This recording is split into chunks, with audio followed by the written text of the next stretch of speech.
Good morning. Welcome to the June 5th Carroll County Commissioners open session. And as we always prefer to do, we'll start with the Pledge of Allegiance and a moment of silence. I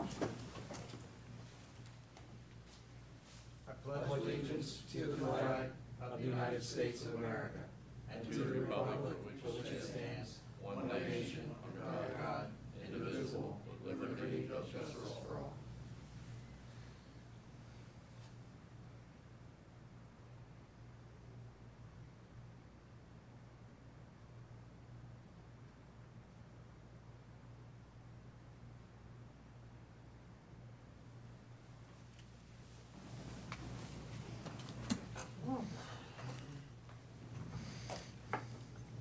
So I think we start on the left today. Did you start last time? That is correct. It is on the left side. No. Okay, all right. Commissioner Rossi, okay.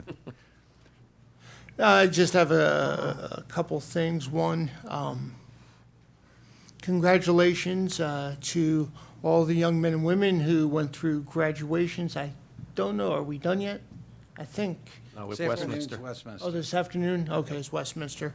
I was fortunate to attend both Liberty and Century High Schools, and I think we all had a taste of FSK and Warriors Mill and Man Valley and South Carroll, and one, proud dad over there with a graduate with South Carroll. But they don't go very far, I'll tell you that much. So then just a very strong and blessed congratulations to all of those. And congratulations to the families and the parents. And I don't got much more. Happy birthday to my son Sam today. That's about all. And Moving on. Happy birthday to him. Your son's birthday, and that's awesome. Do you want to share with us how your drive was to graduations? No, I don't. Okay. I am here, so we'll leave it at that. Go Well, ahead. Thank you, Commissioner. So I will associate myself with Commissioner Rothstein's comments about the graduations. I had the pleasure of attending the Francis Scott Key High School graduation this week, and I can only compliment CCPS and FSK for a well-done commencement and want to extend my prayers and best wishes for all of the graduates and their families as they take this step down the next pathways of their lives. And for me, just a couple of very quick announcements this morning. So everybody knows we're in the midst of carnival season, and if you're able to make it out to get to a fireman's carnival to support our volunteer companies, please make sure to do so. It's a simple but important and effective way to support those who take care of us. Tawnytown's carnival will be this coming week. The Union Bridge Farmers Market will begin this Saturday, June 10th at 18 North Main Street in Union Bridge, and will continue to run every weekend through November 1st, featuring locally grown produce and artisanal goods. Tawnytown Wine Fest will be this Saturday at Memorial Park from 11 a.m. to 4 p.m. It's going to feature wine, beer, distilleries, live music, and food, and other vendors. The Dream Big Union Bridge Duck Derby and Jeep Show has been postponed from this weekend until July 12th, and I'll share more information on that as we get closer to it. And last but not least, the town of New Windsor currently has a town council vacancy. The town's actively seeking candidates to fill the vacancy for the remainder of a term, which will be through May 2029. There are some requirements, such as having to be a citizen of the town of New Windsor in order to apply, but interested candidates should submit a letter of interest and complete a candidacy registration form, which can be obtained on the Town of New Windsor's website or from their town office. And so I just share those things because I was asked to share them. These are all interesting District 1 things, and that's all for me this morning. Thank you. Good morning. I guess I'll go before Commissioner Guerin. Just a couple brief things this morning. As well as my colleagues had mentioned, congratulations to all the graduates.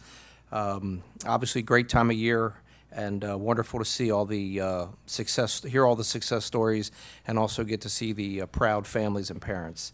Last Saturday, I attended had the honor of attending and presenting a proclamation from the county commissioners to Brian Berry at his Eagle Scout Court of Honor. Brian Berry is the final Eagle Scout of Troop 381 in Westminster. He's actually Eagle Scout number 121, so we've had a very long, successful, multi-decade run from the troop. I was also part of the Court of Honor as I was Eagle Scout 20 from that troop as well. Exceptional amount of notables over the years that have obtained the ranks of Eagle Scouts, be it Hank Aaron, Neil Armstrong, James Brady, President Ford. Our first African-American female Eagle Scout was Kendall Jackson. Also, Michael Jordan, just to name a few others. Tom So- Gordon. Well, Oh, yeah. but yes, that was Saturday, and then on Tuesday, I had the pleasure of addressing the community at the Chamber of Commerce Commissioners Breakfast. That was a good opportunity to speak to various members in the community, be it business owners, individuals that work for nonprofits, volunteers, the community as a whole. And it was just a nice opportunity to touch base on some of the latest things going on in the county, be it economic development, the budget, and also to answer a lot of questions from the community as well. And this afternoon, I'll be attending the Westminster High School graduation, my alma mater, and I believe that is the last graduation this year. So they are wrapping up quite quickly, and that's all for me. Thank you. Good morning, Carroll County. I've just got a few really just thanks and congratulations. I want to thank everybody from across the state for turning out last week and last weekend for our effort to get a petition going in opposition to Senate Bill 931, which really is amounts to just overreach by Annapolis for local counties challenging home rule on this issue of solar. So we had a huge turnout for that petition. We fell short. Just in Lisbon alone, we had over 200 people there in just a 4-hour span driving through to sign that petition from all four of my adjoining all four counties, the 4-county area: Howard, Carroll, Frederick, and Montgomery County. So I want to thank everybody for that effort. It was a big turnout there, and that's an indication of people's concern about that bill. So we'll see what happens next. High school graduations were mentioned. Commissioner Rothstein mentioned the fact that, yeah, I was a proud participant and father for the South Carroll High School graduation on Tuesday, and I want to thank the Board of Education for allowing me to hand my diploma to my daughter, Abigail. We're so happy, we're so proud of you and all the graduates there. Special moment, a special privilege that I was able to partake in. So thank you very much to everybody who allowed me to do that. That means so much to me. I also want to thank the Carroll County Public Library. Last night, my good friend, artist, author, and avid fly fisherman, Brian Hester, was in Westminster to promote his book, She Talks to Fish. We had a pretty good turnout. It was a very animated session. I want to thank Ted Zaleski. He's one half of the podcast, Two Sides to the Story, and he did a masterful job of drawing some things out about that book. That was probably one of the first sort of summer reading series events I've ever attended, and it was very interesting. So thank you very much to Lisa Picker, Ted Zaleski, and the whole staff at Carroll County Public Library for getting Mr. Hester up here from Boone, North Carolina, to promote his book, which looks like it's going to become a movie at some point too. So we'll have to try to have him back. And lastly, I would appreciate the comments regarding the carnivals, the volunteer carnivals that are taking place this summer. We continuously mention the carnivals and support for our volunteer fire companies every chance we get. So this is no different. Do not forget about your volunteer fire company carnivals. You got to show up. They need you. They need you there. Those donations, if you will, they're paying for that fire station and most of those vehicles and just about everything else in there. So they need your support. That is your local fire company. If something happens to you, they are the ones showing up, whether it's a fire or an EMS call. You can count on them, and they will be there. And we're happy for the county, and we're all doing our part to make the Department of Fire and EMS and our volunteer companies better every day, and that's exactly what we're doing. And that's all for me. Thank you. Hey, Thank you, Guy. can I, let me just add one thing before I get to you, because I know you're going to be long-winded, but no, you're old. Oh, no, anyway. We're going to talk about that in a minute. Yeah, I know. I'm not going to abuse you because of it. Yesterday, participated in a neighborhood discussion, town hall, whatever you want to call it, in Homeland, which is a 55-plus community down in Eldersburg. And it's right on Highway 26 or Liberty Road. There's been major concerns about that intersection. It has been a high priority for us talking to MDOT and to the state and District 7 engineers. we're all together, and the reason I'm bringing this up is it was about an hour and a half discussion, very lively and animated in a very positive way. So just a shout out to Brian Bokey and Doug Brown and Tiffany that were there to answer questions. We are so blessed with the staff we have and the team. We're short-staffed in so many ways, but they are committed, and they were not leaving until every question was answered. So a real strong shout out to them and the community that is looking at our master plan, because we need everyone to get engaged and involved. But it was just a very positive event, and Celine, I know I saw you. Do want to talk to you afterwards about veterans that are down there in the homeland community that want to make sure they're getting served. So, okay, that's all. Thank you. Thank you, all four of you. Graduations, I was blessed enough to go to the community college, Gateway, Winters Mill, and Manval. And it's an awesome ceremony, and they do it pretty quickly. I've heard a couple people like, well, I don't like going to them, they take too long, but they move it along pretty quickly. Today will probably be the largest class, and therefore take a little bit longer, but it's great, and it's and we talked about it standing in line before we went in. For many people in that room, it's so far it's the most important day of their life, and we need to remember that as the families cheer a little bit. And they were all respectful, but some of them were loud, and I don't blame them. For my personal family, I had 2 grandkids graduate from the 8th grade, so I now have 4 of the 6 in high school, and I know Commissioner Rothstein, I seem young to have grandchildren that old, but Not you know, really. I got to go to Commissioner Gordon's breakfast, and good crowd and good talk and some good questions, and they're always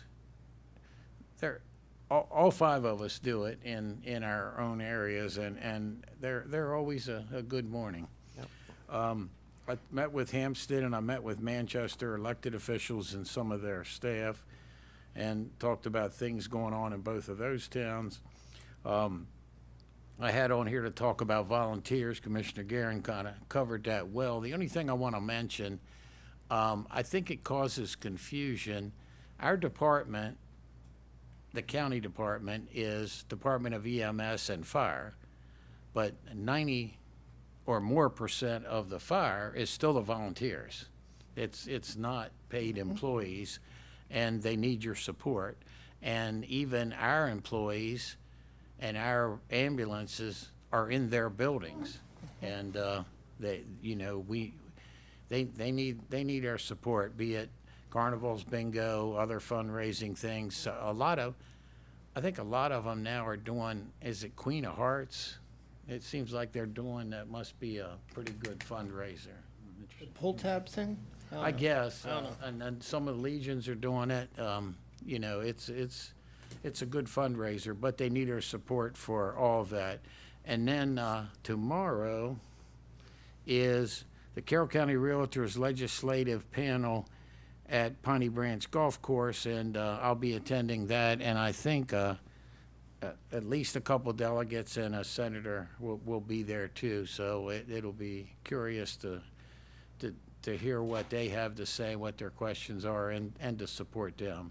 So thank you, and like a couple guys have said, the graduations, they've just been awesome. It's nice to see those kids, and it's amazing how many volunteer hours they have, how many also got a community college associate degree while they were in high school, and National Honor Society, sports. Carroll County has some great athletes and great sports teams. It's very, very nice to highlight them.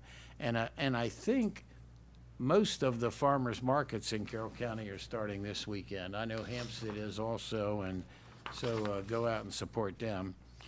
And now Commissioner Rothstein wants to share more with us, correct? About well, we could either do the 29th or to keep people awake. I don't know about the World Elder Abuse Awareness. 29th. Gentlemen, why don't you come on up? I want to talk about the 81st anniversary of the D-Day landing by the 29th Infantry Division. I'm fortunate to serve in the community with these gentlemen as well in different ways, and have been they've been colleagues and mentors to so many in the community. So I appreciate your attendance here, as well as talking about the 29th Infantry. And the 29th Infantry is still very active. I've been in both Iraq and Afghanistan, serving next to the blue and gray, during my times there, when they are either at the gates or out front. And they have served in multiple ways and continue. So it's fortunate that we get to recognize them from 1917 forward, but it's come a long ways, and they continue to serve.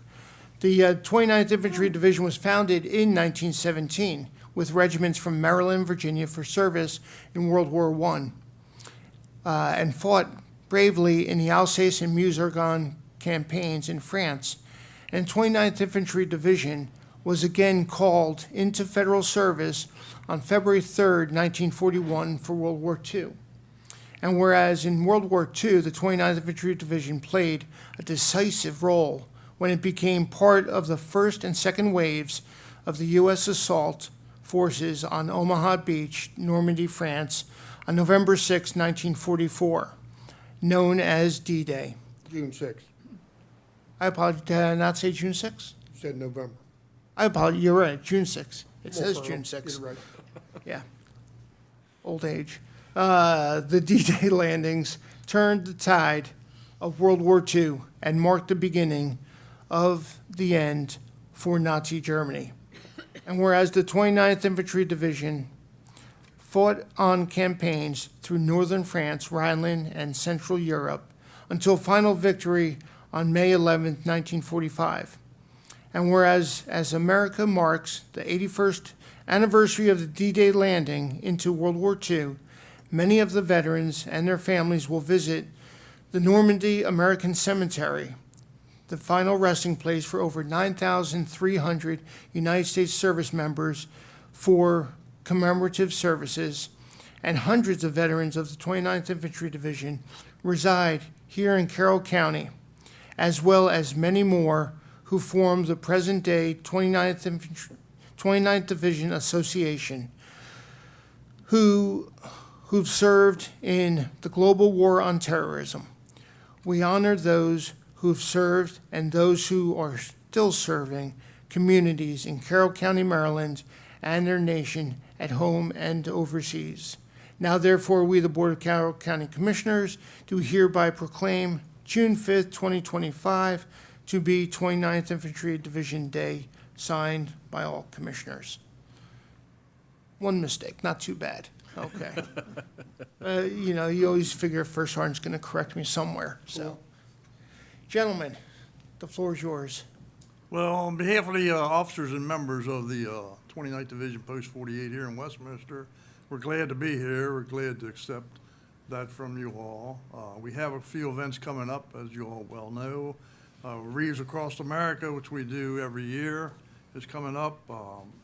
And I have with me today, my name is Richard Stem. I have Bill Nash. He's one of the executive committee members. Our first vice commander, Bill Rozier, I'm sure you all know. I'm going to ask him to speak in a minute. I hope he don't keep us here all day. But, I'm going to let Bill tell you about another event coming up, and that's the Traveling Wall, which is going to be in New Windsor. Hopefully you folks can all be there. We have another event that before I leave, I'd like to just mention to you. I don't want to do it publicly because of a certain reason, but anyway, Bill, you want to tell them about the Traveling Wall, please? Thank you. So as most folks know, hopefully the word's getting out because first off, shout out to Babylon Vault and Tammy Ray from Babylon Vault, who's has headed this project up. We've been working on it for over a year. The traveling wall ordinarily doesn't come to Maryland. It's only been to Maryland one other time because of our close proximity to DC. October 8th through the 13th of this year, it's coming to New Windsor Carnival Ground. It's going to arrive, it's coming from Ohio. There will be a Jeep and a motorcycle escort from Mount Airy Carnival Grounds. Police escorted all the way to New Windsor. The wall will be set up. And then all of the ceremonial type activities will happen at 1800 every evening. So they're having a POW night, Agent Orange night. Every night has a different theme, but the very first evening, opening ceremonies, Colonel Oliver North is slated to be the guest speaker there. So it's big doings, and there's going to be more activities than just the wall itself. They're going to have historical displays from World War II, Korea, Vietnam. There's going to be a tranquility tent, a dog tag, chandelier there of those who from fallen. Again, there's going to be two POWs speaking, one who was, I believe he was a Navy pilot, helped for over 8 years in Hanoi Hilton, and then another individual who was held for over 2,000 days. So, again, big doings, and thank you. I appreciate it. Do you know the Navy pilot's name? Alvarez? I believe it's Alvarez. Okay. He would have been the first POW, Yes, I think. yeah, he was held for, it was like 8 years and Yeah. a month or something. Because I'm wondering if it's the one who was shot down. He flew and I told you the story about the parachute. And two of the panels of the parachute busted because he had to eject so low Yes, and broke both his arms. yes. Yeah, it's, he's a great American, great opportunity. You know, and another great American, Commissioner Kyler will be also saying a few words, I know, that night. So I'm not sure which one I'm looking forward to more, Colonel North or Commissioner Kyler, but we'll see. So, appreciate it. I'll ask Bill, you have anything to say, Bill? No, I do not. Okay, and again, two nice events are coming up. Before I leave, if I could, I'd like to tell you about one more I'm sure you probably know about, but I don't want to do that over the air. Again, I thank you from the officers and members of Post 48, 29th Division, to have us here to recognize this day as our special day. And again, thank you very much to all of you. Sir, is there any comments before? Thank you guys Yeah, for your thank you very service. much. and, Absolutely. For spending some time with us this morning. And if we could remember one of the most infamous or famous Carroll County 29ers, Joe Fahrenholt.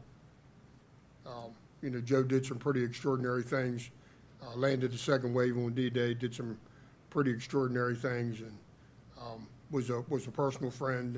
And I think about Joe often, but he did things that no other soldier had ever done. So anytime I have the opportunity to do a shameless plug for Joe, I do. And he has a dedicated part of the road over on 32 at the Reservoir Bridge over Right. there. The sign's up, so if anybody would like to see it, they can see it over there. Again, thank you. And we also Thank just you. received word that, not Jeff Zumbrum, Jimmy, thank you, Jeff's brother. Jimmy is also got a part of highway dedicated, and that just got approved, so. And they've promised Yeah. us, the state's promised us to give us good notice on when they're gonna have a ceremony there for it, because I think a lot of people wanna be there. So, okay, why don't we get a photo, and you can take off stickies, don't need no badges. Mr. President? Oh, my gosh, thank you.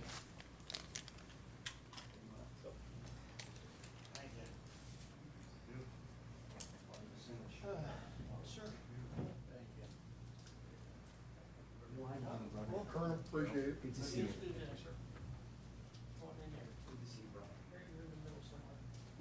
The old guys in the middle. Old guys in the middle, Kenny's up here in the middle then, right?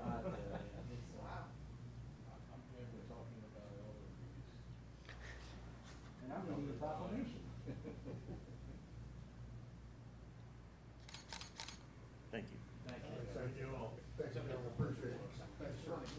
South Carolina, 72.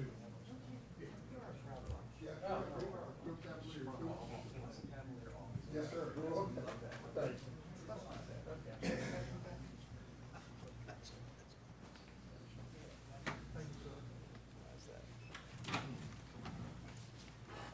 Give him time, he's old. And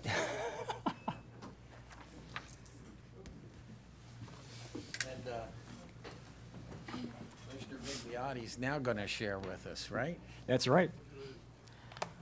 And you don't have to tell them to come to the table, they're there. Oh, they're ready to go. So I'll read the proclamation and then turn it over to the three of you. And good morning. Morning. Morning. So my proclamation is for World Elder Abuse Awareness Day, June 15th, 2025. Whereas June 15th, 2025 marks the 19th annual World Elder Abuse Awareness Day, which was established to promote understanding and awareness of the social and economic impact of abuse and neglect of older persons. And whereas all older adults deserve to be treated with dignity and respect and deserve opportunities to engage as vital participants in our community. And whereas the Maryland Department of Planning projects that by 2045, approximately 65,000 adults over age 60 will call Carroll County their home. And whereas the Office of the Maryland Attorney General reported that 1 in 5 adults over the age of 65 in Maryland have been victims of fraud with losses estimated at $2.9 billion a year. And whereas social isolation and ageism could contribute to elder abuse, and the Carroll County Bureau of Aging and Disabilities and its partners are committed to creating age-friendly communities that allow our older adults to retain societal connections, thereby reducing the likelihood of abuse. Now, therefore, we, the Board of Carroll County Commissioners, do hereby proclaim June 15th, 2025 as World Elder Abuse Awareness Day in Carroll County and urge all of our community members to both recognize and celebrate older adults and their ongoing contributions to the success and vitality of our county. Adopted this 5th day of June 2025, signed to the entire Board of Carroll County Commissioners. Ladies, it's all yours. Right. Well, thank you, Commissioners, as you help us to recognize and also bring awareness to elder abuse awareness. I'm Celine Steckel, the Director of Citizen Services, and I'm joined today by our two boots on the ground, very important folks that help to coordinate many efforts on a daily basis, not just on Elder Abuse Awareness Day. This is Gail Gannon. She's our Ombudsman Manager with the Bureau of Aging and Disabilities, and this is Mackenzie Streeter. She is an Ombudsman Specialist with our program as well, and they are pretty much interchangeable in a lot of their roles because of the support that they provide and being in our facilities and doing the work and advocacy that they do. I also want to recognize two other special guests that are here with us in the audience today. We have Colleen Moore with Carroll Hospital Center. It's the Center for Hope, Abuse, Assault, and Response team. It's the CHART team that is a program, and we'll give her some time in a little bit to share a little bit about that program. It is a newer program at the hospital, and we also have Susan Beard from Department of Social Services and Adult Protective Services with us as well. So we thank them for being a support to this. We also partner with the State's Attorney's Office on this program as well. Gail's going to give us some information on our services and why elder abuse prevention and awareness is so important, but also promoting awareness of elder abuse is more important than ever, as you can imagine, because fraud and scams are so complex. And a lot of times when our older adults feel ashamed because they fell for one of these scams, they don't want to report it. So making people aware and comfortable with reporting fraud and scams is more important than ever before. And also our population of older adults, as we just heard in the proclamation, is on the rise, which is a great thing. But we also know that that increases the fraud, the scams, the abuse, because the numbers themselves increase. So we need to make sure people are aware and we can support them in their efforts to combat the abuse. So I'm going to turn it over to Gail to share some more detail about this important day.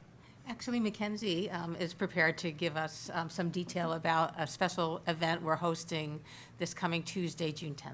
Yes, so on June 10th, the Bureau of Aging and Disabilities, along with our community partners, is hosting an educational event designed to help senior service providers enhance their skills in identifying signs of abuse and knowing what to do when they suspect abuse. Colleen Moore, who we mentioned earlier, who is the manager of the Carroll Hospital LifeBridge Health Systems Center for Hope, Abuse, and Assault Response Team, or CHART, is here, well, as I mentioned today. Colleen will present on why older adults are vulnerable to abuse, how to recognize signs of elder abuse, and how to prevent elder abuse. Carrie Craig, the Maryland State Long-Term Care Ombudsman, will talk about abuse in long-term care settings and how facilities can prevent abuse.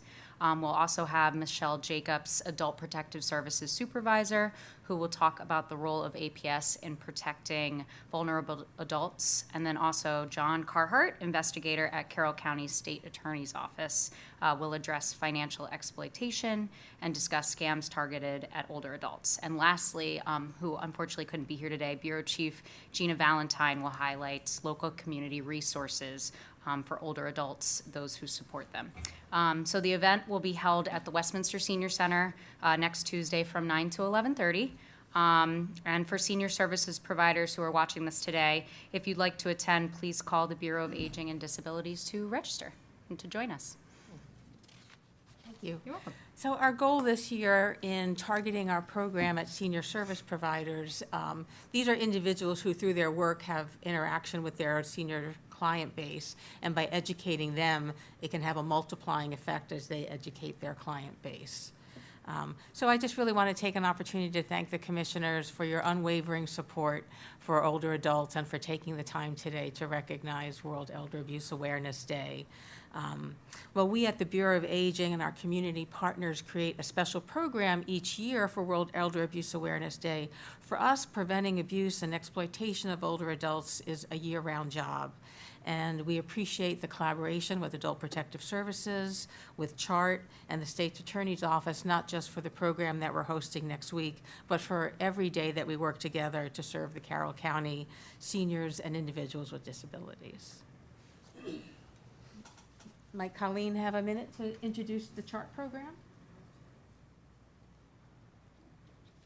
Good morning, and thank you for the opportunity to allow me to share some information about some new programming at Carroll Hospital. The Center for Hope Abuse and Assault Response Team responds to many different types of violence and abuse that's identified in our patient population, but in particular, we know that for older adults, they may not be reaching out for help on their own, but they're likely to be identified within the hospital. So it's a program that provides special identification efforts as well as specialized interventions for older adults who might be being abused or exploited, or vulnerable adults who might be being abused. So we provide safety planning, assistance, referral, and connections to Department of Aging and Adult Protective Services where needed. So very, very eager to get the program up and running. It's a newer program, but it's working alongside the established sexual assault forensic examination program, which also provides the forensic documentation where needed for injury and assault. So thank you for this opportunity. So glad to be a part of the effort. Thank you. Was there anybody else you wanted to have speak, or? I think that was the one program we wanted to highlight because it's a newer program. Well, thank you very much for coming in to do this today, and thank you very much for promulgating this. You know, it really is important, and serving on the Commission on Aging and Disabilities, you know, it really strikes home how something like a scam, for example, right, will affect the elderly. And I think getting past that stigma, because I've known people, elderly people who have fallen, you know, victim to these things, and it's not through any fault of their own. And I think it's probably important to remind people that you know, they can affect anybody at any age. You know, it's not contingent on being a certain age that this is going to affect you. It's simply the fact that you know, you get the wrong person at the right time, they can fool anybody. And so again, it's certainly no fault of anybody's for that matter. And I wanted to ask, so if somebody does encounter, on a, I guess a related note, if somebody does encounter abuse occurring somewhere, how is the best way for them to pursue going about reporting it or dealing with it? What's the proper way to do that? I'll let you speak. We always encourage people to contact local law enforcement if they feel that they've been the victim of a crime. If it's in a long-term care setting, we as long-term care ombudsman are resources to address that. There's also strict reporting requirements with respect to notifying the Office of Healthcare Quality and Facility Management. Adult Protective Services is another wonderful resource in the community to help address vulnerable adults that may be subject to abuse or neglect. Thank you very much for that. Thank you for what you do. Yes, thank you for everything you guys do. It's needed, it's awesome, and I don't know, you don't normally make the front page of the paper or the news show with all that you do, and you need to, so thank you. Thank you. Yes, I would just agree with my colleagues. It is really kind of frightening when you think of how much this goes on behind the scenes and people either aren't aware of it or they don't report it. And I think the more it can be brought out and put out, to your point, be it the paper or however, I think it, assists in that. And of course, we have a tendency to think of it being, maybe somebody down the street or, someone within our community, but it actually has affected notable people and celebrities over the years too. So it does affect everybody. But truly appreciate all the hard work that you all do. Thank you. Yeah, thanks again, and getting out to the senior centers, it's the best thing you can do, and it sounds like that's what you're doing, so I appreciate it. Thank you. And I just want to highlight Gail and Mackenzie. They are a dynamic duo as far as a team working across this county. It's not easy because these cases are very complex and they're very confidential, and the work that they do is often, it's not something that the staff of a facility want to work through in some cases, as far as hearing that and then having to do investigations, or just making sure that they're increasing their ability to care for these folks appropriately and putting in additional safety mechanisms if needed, and just monitoring in the facilities, just different things. But I think as far as that goes, Gail and Mackenzie work very well with our administrators of our facilities as well, because there's always something we can do better, and they have a very gentle approach in making sure that those relationships are built, and that there's a success for these residents in the facilities as well, and that they're safe. So, and then the advocacy that they do as well. So we appreciate you both very much and all the work that you do. And the more, I appreciate that, I guess, objective view. Where are you resourced best in doing this? And it sounds like you just said that with the talent you have. Where are you lacking in resources? Is the legislation in place to help protect, those that are vulnerable? Should legislation be more stringent, in finding culprits? I mean, I don't know. There's lots of things we can look at, and what you have up here are, I believe, 5 very committed individuals focused on local control and everything we can do to bring in the resources into our community. So. I think, and Gail and Mackenzie can certainly speak to this more specifically, and I don't want to get too much into the weeds with it, but I think one of the pieces that could always be better is response time when we're doing some of the reporting, because sometimes there is a lengthy time before we can have some responses from OHCQ to conduct some of the pieces that they need to follow up on because of staffing shortages and other pieces in their department. So I think that could be, and I know they're working on that, but that is sometimes a concern. I think one observation that came to mind was really a small fraction of the older adult population lives in a long-term care setting. Right. Most older adults live in the community. and that's a setting where not everybody, due to various factors of social isolation, may not have someone who checks in on them to that creating the awareness that somebody in their home is suffering some type of abuse or exploitation by a family member or a caregiver.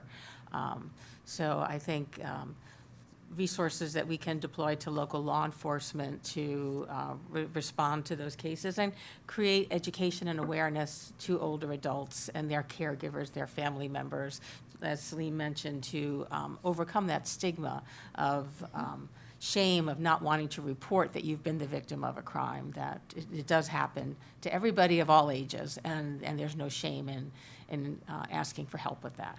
Very well said. And you have to investigate, you have to look at the facts. I know years ago, my great-grandmother thought my grandmother, her daughter-in-law, was a witch and was trying to poison her. And we would sit at dinner and make sure we ate in front of her so she knew it was safe to eat. And she really believed it, but she wasn't being abused, but she would tell the world she was, you know, and you guys have to deal with that too sometimes, some misunderstandings, and investigate the facts. So it's tough. It's tough, and tough age. And I haven't seen any better options than getting older and older. So, you know, it's, we hope there's more. Absolutely. So we're going to do a picture? Sure.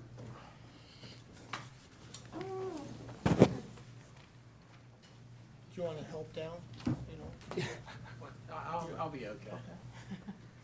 Yeah. And Well, as long as he's not behind you, you're okay. you guys notice in front of you ladies, he's like nice to me. This doesn't happen normally. Go ahead. You guys in the middle.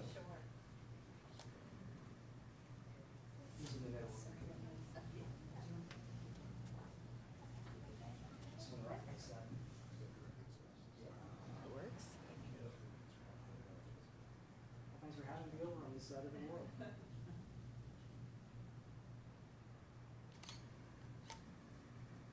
One more.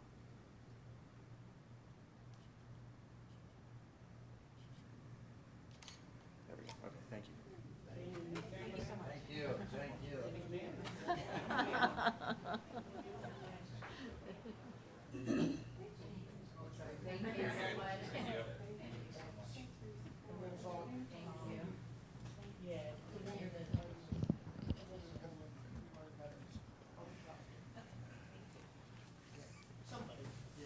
You guys match on purpose today?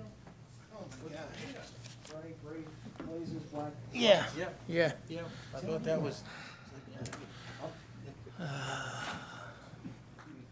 So now we are blessed with the president and executive director. Oh, Can I take 30 seconds of priority, Carol, to Oh, make okay. an introduction? Oh, An man. embarrassment? Okay. I'd like to introduce our new summer intern. Her name is Sydney Wilson. She is a junior at North Carolina A&T State University in Greensboro, and she's interested in a career in public service and the practice of law. We hope to give her a little taste of that summer, so you'll be seeing Sydney out and about and around the building as much as possible. So she's got to keep her eye on you all summer, make sure you don't get into trouble. She is, I'm here to show her what not to do as an attorney. That's a tall order, but we can hope for the welcome. best. So, Yes, uh, Sydney. Nice to meet you. are you from the area, or you picked us from afar? Yes, I'm a little far out. I'm from Rosedale, Maryland, outside the city of Baltimore. Okay. Welcome. Welcome. Welcome aboard. A little bit of trivia, Chick at the front desk is from Rosedale, Maryland as well. So we have two Roses from Rosedale with us this summer. Wow. Thank you, Sydney. Okay. so much. Now, and I should have said it. Anything else in priority, Carol? I didn't. No, I didn't- think speaking of old people, why don't we get Jack up here? Yes, yes, yes.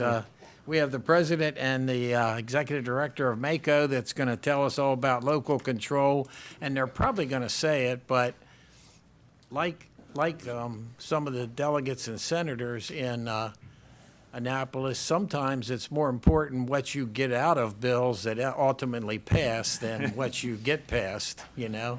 Well said. Well, good morning, Commissioners. very nice shirt. And Good morning. At least you waited till they got out of the room before you insulted me yet, so I don't feel that bad.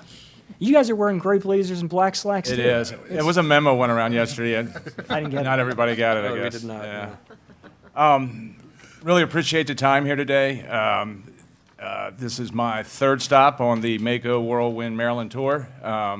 So I am enjoying the side of seeing how other counties do business at their meetings. And so far, from the 3 I've done, you guys really seem to be very similar to what we do in Queen Anne's County in terms of how you go through things, proclamations, things like that. So one thing I did want to give you a shout out for, it's a struggle we have with the volunteer firefighters. We're 100% fire volunteer side and then paid EMS.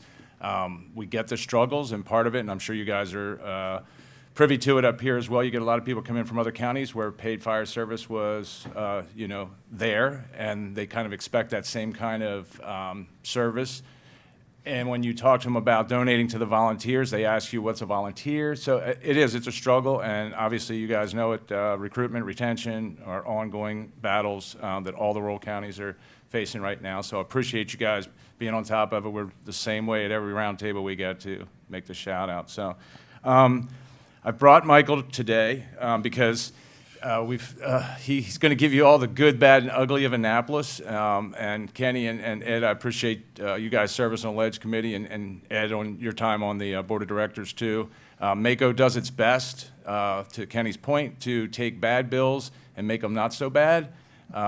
We call those wins, sadly, but honestly, that's really what the nature of Annapolis is for a lot of rural counties. The solar bill, Michael's going to touch probably on budgets and a few other things that went on this. Energy and the budget and housing seem to pretty much capture the day in Annapolis this session. So with that, I look forward to a lively conversation when Michael's done with the update, and take it away, Michael. And one of the things people may not know about MACO, each county has an equal vote. It's not, we're not overwhelmed by larger counties. We all have an equal vote, and that's a good system. And obviously, local control is important to all of us, even the big counties. But that's awesome. Fun fact on that, at one time, Maryland had 1 senator per county, which basically was the MACO setup, so. Yeah, I think, first, thanks very much for the window of time, and I'll follow up on your point and just say, I think outsiders who know that MACO functions and takes positions on legislation with guidance from our member counties, I think they believe that behind closed doors, we're having lots of like 16-8 votes, that's constantly split on this blue, red, or big, small, or that sort of thing. And you as members know the overwhelming share of positions MACO takes as an organization are standing up for principles like autonomy. Let the community decide what fits best here rather than one rule. And you get the motion and second from folks who are at completely disparate parts of the political spectrum, but believe in that center principle that our solution in Prince George's may look different from Garrett, but we agree that Annapolis shouldn't set the rules for all of us. That's a good place for us to start. It's a good window for us to do business in, and it's good for our organization to remain collegial and collaborative with everybody in town. So some outfits in town get the opportunity to just work with the majority party or just work with what's happening right now. That's never been our way of doing business, and that pays long-term dividends for us. So, for the teeming millions of viewers this morning, I'm Michael Sanderson. I'm the director of the Maryland Association of Counties.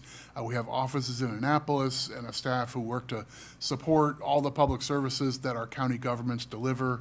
We're on the front lines for an awful lot of things for Maryland residents. We provide education and best practices and some advocacy and policy work before the legislature and so forth. And I'll speak to that principally.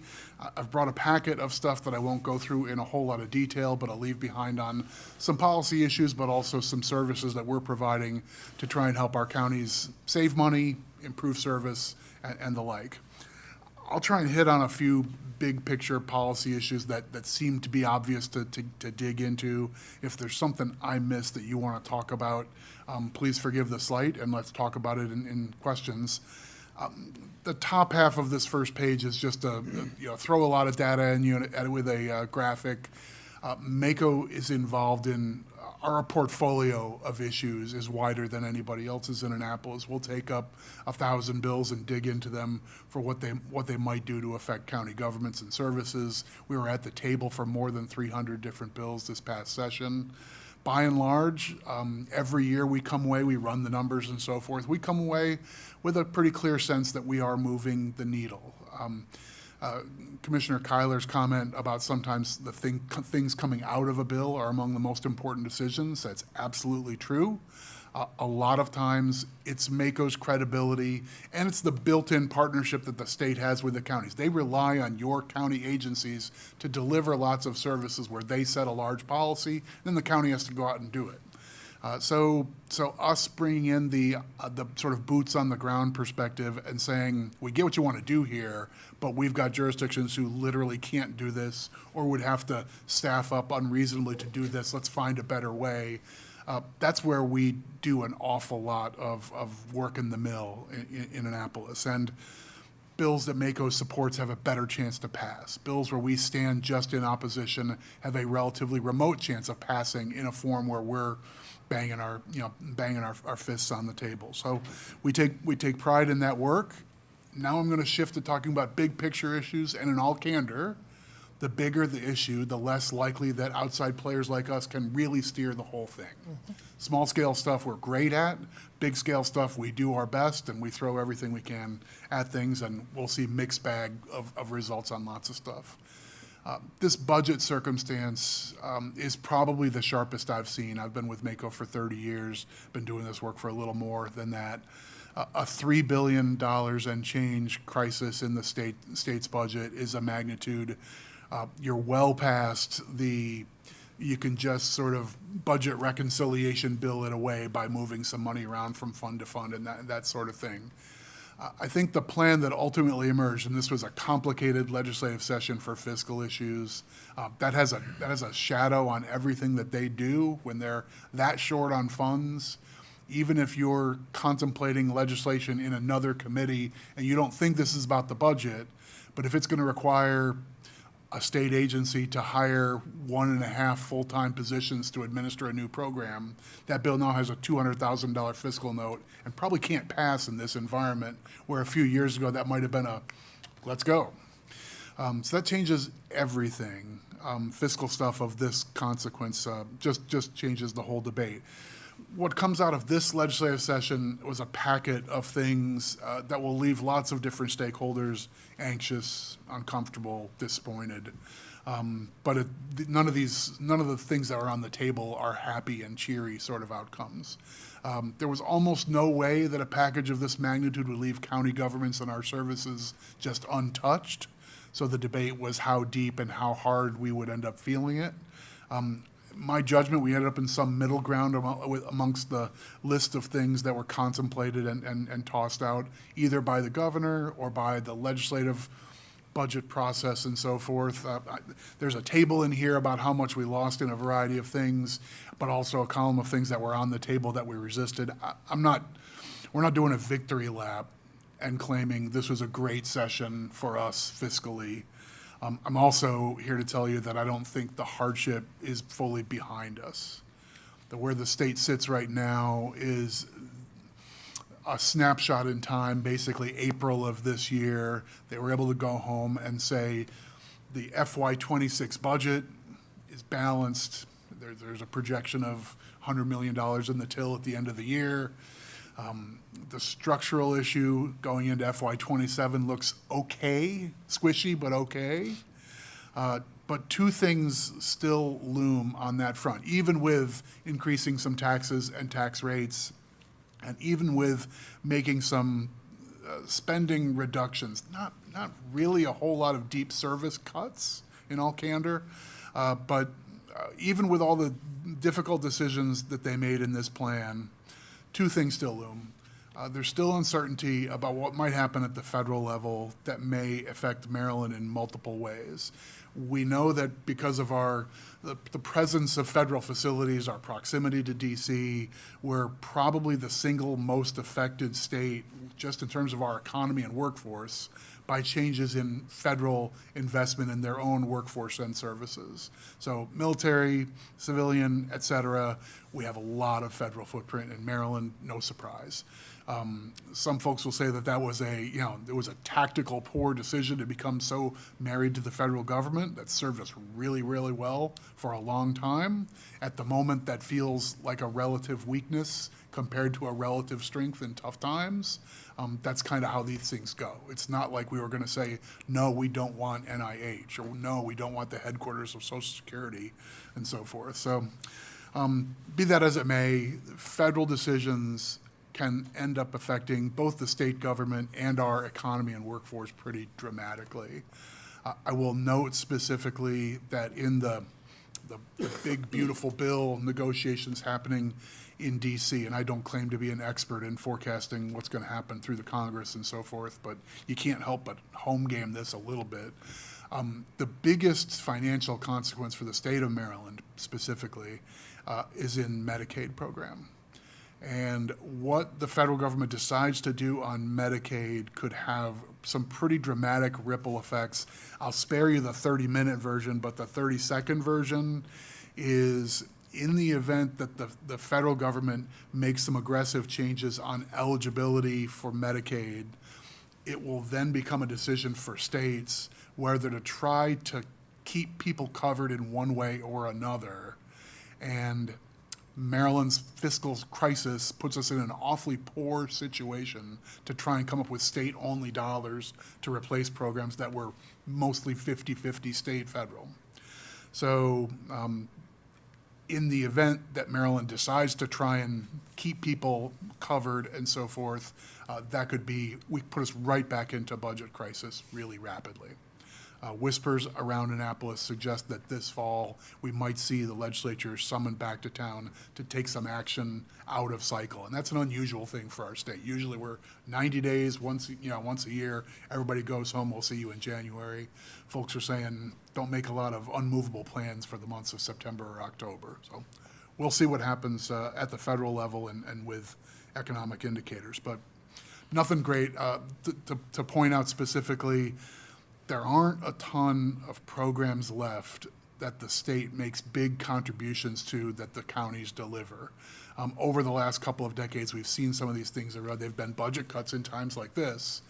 So the new tactic, relatively new but expanded this year, is to effectively invoice county governments for state functions that they're going to continue to provide.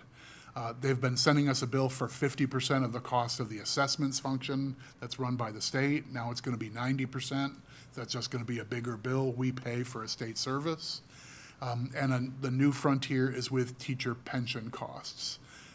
The notion that it is a surprise that the state pension system is now covering pension costs for more teachers who are making higher salaries than they were 5-10 years ago. It's a deliberate policy decision by the state to launch the blueprint and say we want to invest in the teaching profession. The notion that suddenly the pension costs for our educators have gone up and that is a surprise is kind of a laughable story when you tell it in that sequence. But nonetheless, half of those costs will be invoiced to counties. And as I worry about what might happen next and the next shoe to fall, if they've invoiced us for half the cost, the other half is just sitting there, and it's $93 million, where the state, nobody can understand this. I can sit at this table, and you can follow the logic of this, but this doesn't make the papers. This isn't like we're gonna expand the waiting list for developmentally disabled children and family members across the state and that sort of thing. Oh, folks are gonna lose service. That makes the front page. This idea of invoicing counties for costs of state funds, too archaic. It's too small ball. So anyhow. And then you take into account something like highway user revenues continuing to be reduced, and looking at the list that you gentlemen provided of the total amount of money that's been, or the costs that have been shifted over to the counties, $132 million that the counties are now having to make up for what the state's cut. Right. That's a lot. Right. It is a lot, and nobody likes the idea of just saying we're going to do without a service. But this is sort of avoiding the tough decision of that nature. If the state said, we just decided we're not going to be able to do as much in this particular area as we've gotten used to, that's a fundamentally different decision than we're going to try and keep the show going. We're just going to make you all pay for it. Anyway, it reflects difficult. Now, this number easily could have been $500 million, and it may well be that over the course of the next year or 2 or 3, like this tab might just continue to keep rolling. So that's To that point too, Mike, I've heard you even mention it. To the state, that 132 is a rounding error, and it's not to them, that doesn't mean a lot. But when you filter it down to the counties, that's where it becomes the rubber meets the road, and the counties, it's not a rounding error for us. It's real money at that point, so. Very well said. So, so let me get away from gloomy talk about budget stuff, which is almost irreversibly gloomy right now and for the near term, to some other issues that are sort of ongoing. The battle over these things about local control and autonomy and the state stepping in with one-size-fits-all stuff. I mean, this is bread and butter work for our organization, our sister organization that represents the cities and towns, Maryland Municipal League. We do this stuff all the time. And folks from every political persuasion arrive in Annapolis and start to feel like they've got the answer. It happens quite a lot. So it's a big part of what we do. A couple of the highest profile issues President Wilson spoke to, and I'll try and get in one layer deep rather than 9, which is sometimes my want. Energy policy just everywhere with the conduit proposed to come across this state. What we see is multiple things happening. I don't love the phrase perfect storm because it seems to just pop up so naturally in conversations like this.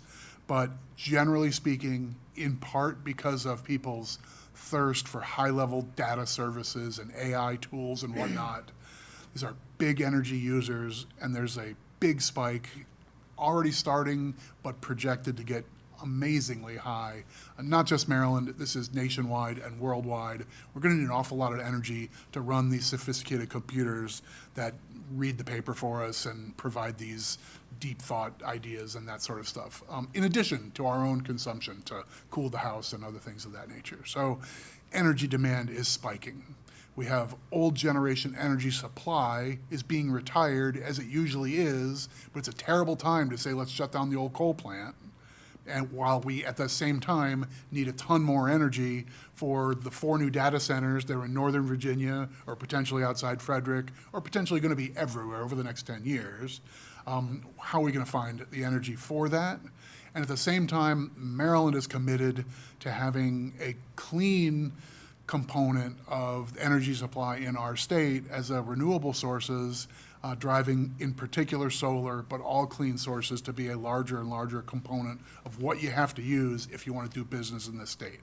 Throw all those things together and we end up with these, hundreds of people coming to public events that you try and host about, the connection between Pennsylvania and Northern Virginia. This is the beginning of a long-term conversation about that sort of stuff. I mean, Maryland is a weird state on that front. We're an energy importer and have been for a long time.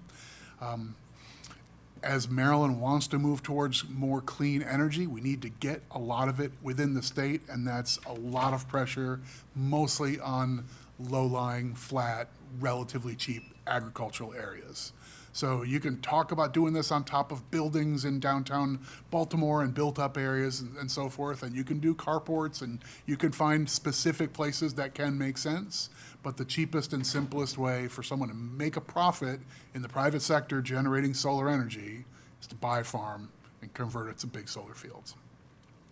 Some years ago, the Maryland courts stepped in and said, this is not a matter of local zoning. Energy supply has been opted out of that when they wanted to site a nuclear power plant back in the 70s and large-scale coal burning, oil burning plants and so forth. They were worried about NIMBYism for big point source plants and said the state's going to preempt local zoning for those projects. In 2019, not that long ago, the Maryland courts said all those rules apply to large-scale energy, even if it's not at a point source, but at a giant solar field. And so we've effectively been preempted on the heart and soul of local zoning and land use restrictions when it comes to industrial scale energy for a number of years.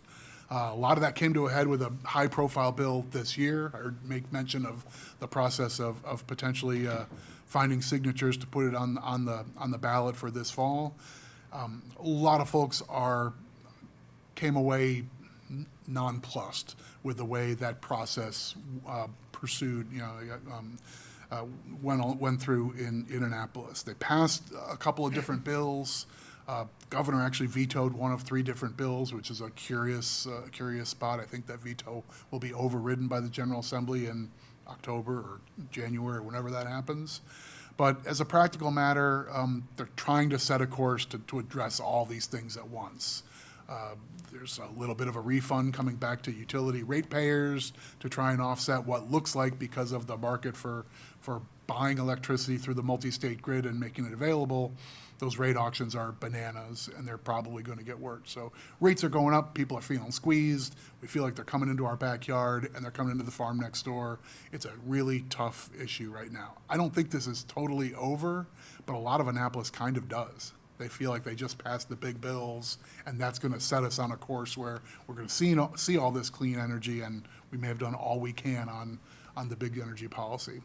I don't predict that the fight is over, but as far as the big center stage spotlight that it got this year, maybe it'll move a bit to the side in years to come. Happy to talk with you more about that if you like. I'll be brief on housing policy.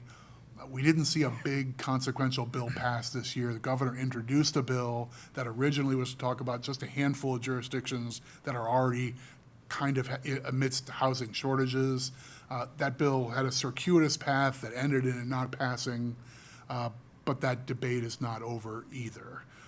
There are a great deal of large number of stakeholders who are really, really interested in seeing more development in Silver Spring and in Baltimore County and so forth. The hot foot isn't so much about the more rural parts of the state, get out to here, get out to Hagerstown, get to the Eastern Shore and so forth. There are capacity issues that are a different sort of thing. Water and sewer tend to be like a central driver in the rural parts of the state that's not as much of a concern in downtown areas. But the idea of downtown infill and how do you get from here to there and multiple units on a given property and other all these sorts of things, it's just going to test the notion of should it be communities who guide those decisions versus an overarching policy from Annapolis. And the Yes in My Backyard movement grows each year to say it's time to say no to the community who doesn't want the growth in their area. It's time to have the growth there. So that debate is far from over in my judgment. A number of other things that are in this packet that I will skip over. Things we're happy about, things that are still bubbling and so forth. We never run out of work to do on your behalf in Annapolis. That's kind of a weird way to phrase that, but nonetheless, that's our goal, is to try and represent you all and the services you provide and give you the best chance to do a good job for your residents. So with that, delighted to take questions and talk about things further wherever you'd like. Does MACO deal much with the Public Service Commission? And it seems like when it comes to solar and energy, they don't say no a whole lot. Can we affect that? We've been doing the solar hearings. I've been pleasantly surprised the judges listen and they pay attention, but I'm not sure what happens between that and the project getting approved. And you guys fought some of the restrictions, the setbacks and whatever. They're grandfathering some of these projects to not even meet the state setback. You know, is there anything we can do or just be frustrated? That's a great way of phrasing that question. I don't know. The most candid answer, I really don't know what the next 18 months is going to look like. The state process, I don't think this isn't meant as a criticism, it's an observation. The process to go through local zoning And the process to go before the Public Service Commission on getting it's a certificate of need and public necessity, right? Public necessity needs, CPCN. Right, CPCN, right? Those two processes ask completely separate questions. Exactly. Like you are talking about, is this a fit in the neighborhood? Will it impair people's ability to drive by, to get through, that sort of stuff? The question for the state certificate is just adequacy. Like, is this going to help contribute to the generation that we need to provide energy on the grid for Marylanders? It's a completely different set of questions. And the idea that one replaces the other and satisfies the entire, well, now that there's a check mark as a result of that second process, we must have handled everything in that first process, requires a leap in logic that I don't see how you get there. But the Public Service Commission is never going to be the on-the-ground, block by block, this is a terrible place for that facility, and here's why. They're just running the numbers on, we need kilowatts. That's their charge. So in the General Assembly's zeal to find clean energy and to avoid brownouts and insufficient supply and so forth, I worry that this local input just ends up being the casualty. They created a law that says both the Public Service Commission and any courts who review their decisions are required to consider local processes. So if you created a map and said these are the preferred areas and these are the less preferred areas, all you get out of that is they are required to consider. Those are weak words in legislative lingo. They don't have to defer, they don't have to make an affirmative decision to override, they just need to have it on the desk as they decide what they want to do. So I don't know how much station our local leaders and community voices have in that process going forward. But more and more of this is going to be the issuing of state certificates rather than the old school citing of local projects. So I will say one thing to that, in terms of, because you guys and us were 1 and 2 in the state in preserved land inside the county in terms of total acreage. And my question, which has still technically not got a firm answer, is how the PPA percentage works, the 5% cap. Because inside of that PPA, you have your Mouth, your Rural Legacy, you have all those preserved lands which basically can never have those easements withdrawn. So right now, those numbers are in what that 5% captures. So if it's 1,000 acres, that 5% is based on that 1,000. But if 600 of those are in some kind of preservation, they should be pulled out. It should be 5% of 400 in my mind. And right now, there's still no clear answer as to where they're going to get that number. And I think that's one of the things Michael is talking about that's going to get ironed out probably next session. But I think it bodes well in terms of Carroll and Queen Anne's, because we do have quite a bit of preserved land and have been conscious about that over the years, so it may benefit us, but other counties that aren't in that situation, I think are going to see much larger takes of land in terms of solar development. So that's one good news for us as conscious preservers in terms of counties go, but statewide it may not be so fortunate for others. We're talking preserved property, not just agricultural property. Right, PPA, anything in the So- PPA, right? So very different, and there's a lot of agricultural zone property in our county that's not preserved, and we're trying to protect that, and the state is not gonna, they're gonna do what the state does. But that also, to that point, that also gets into where the transmission lines are located. And where they can get to them. Is that land even worth developing? Two things, we're talking the transmission, but I'm also talking solar. Well, I know, but it's a solar, the ag you're talking about. If Yeah. it's not close enough to the transmission, it doesn't become Oh. fiscally, it's not a good deal for the solar companies, so That's they're not gonna correct. touch it. So we've kind of done that too, is looked at the land outside of the transmission footprint. yeah. And concentrated more of that footprint, knowing that you can make it less attractive as an investment if it's Yeah. far enough away. But there is So- ag that is close enough to transmission that becomes vulnerable Absolutely. to solar, and those are the properties that we're, concerned with in communities. Sure. The whole big power line situation that we're talking about. It really is a David and Goliath, type of a feel to it. And they're just waiting for us to get exhausted, That's the reality. It's in federal court now for PSC&G to be allowed in going on properties, individual properties. It's been in court for the last few weeks, and I think they're just gonna keep pushing it and wait us out and spend a lot of money that we won't have in representation, we being the community, and it's gonna be shoved down our throats. That's the difficult part about that, and that's where I was working with Baltimore County, the state, and Frederick County to come with a stronger message.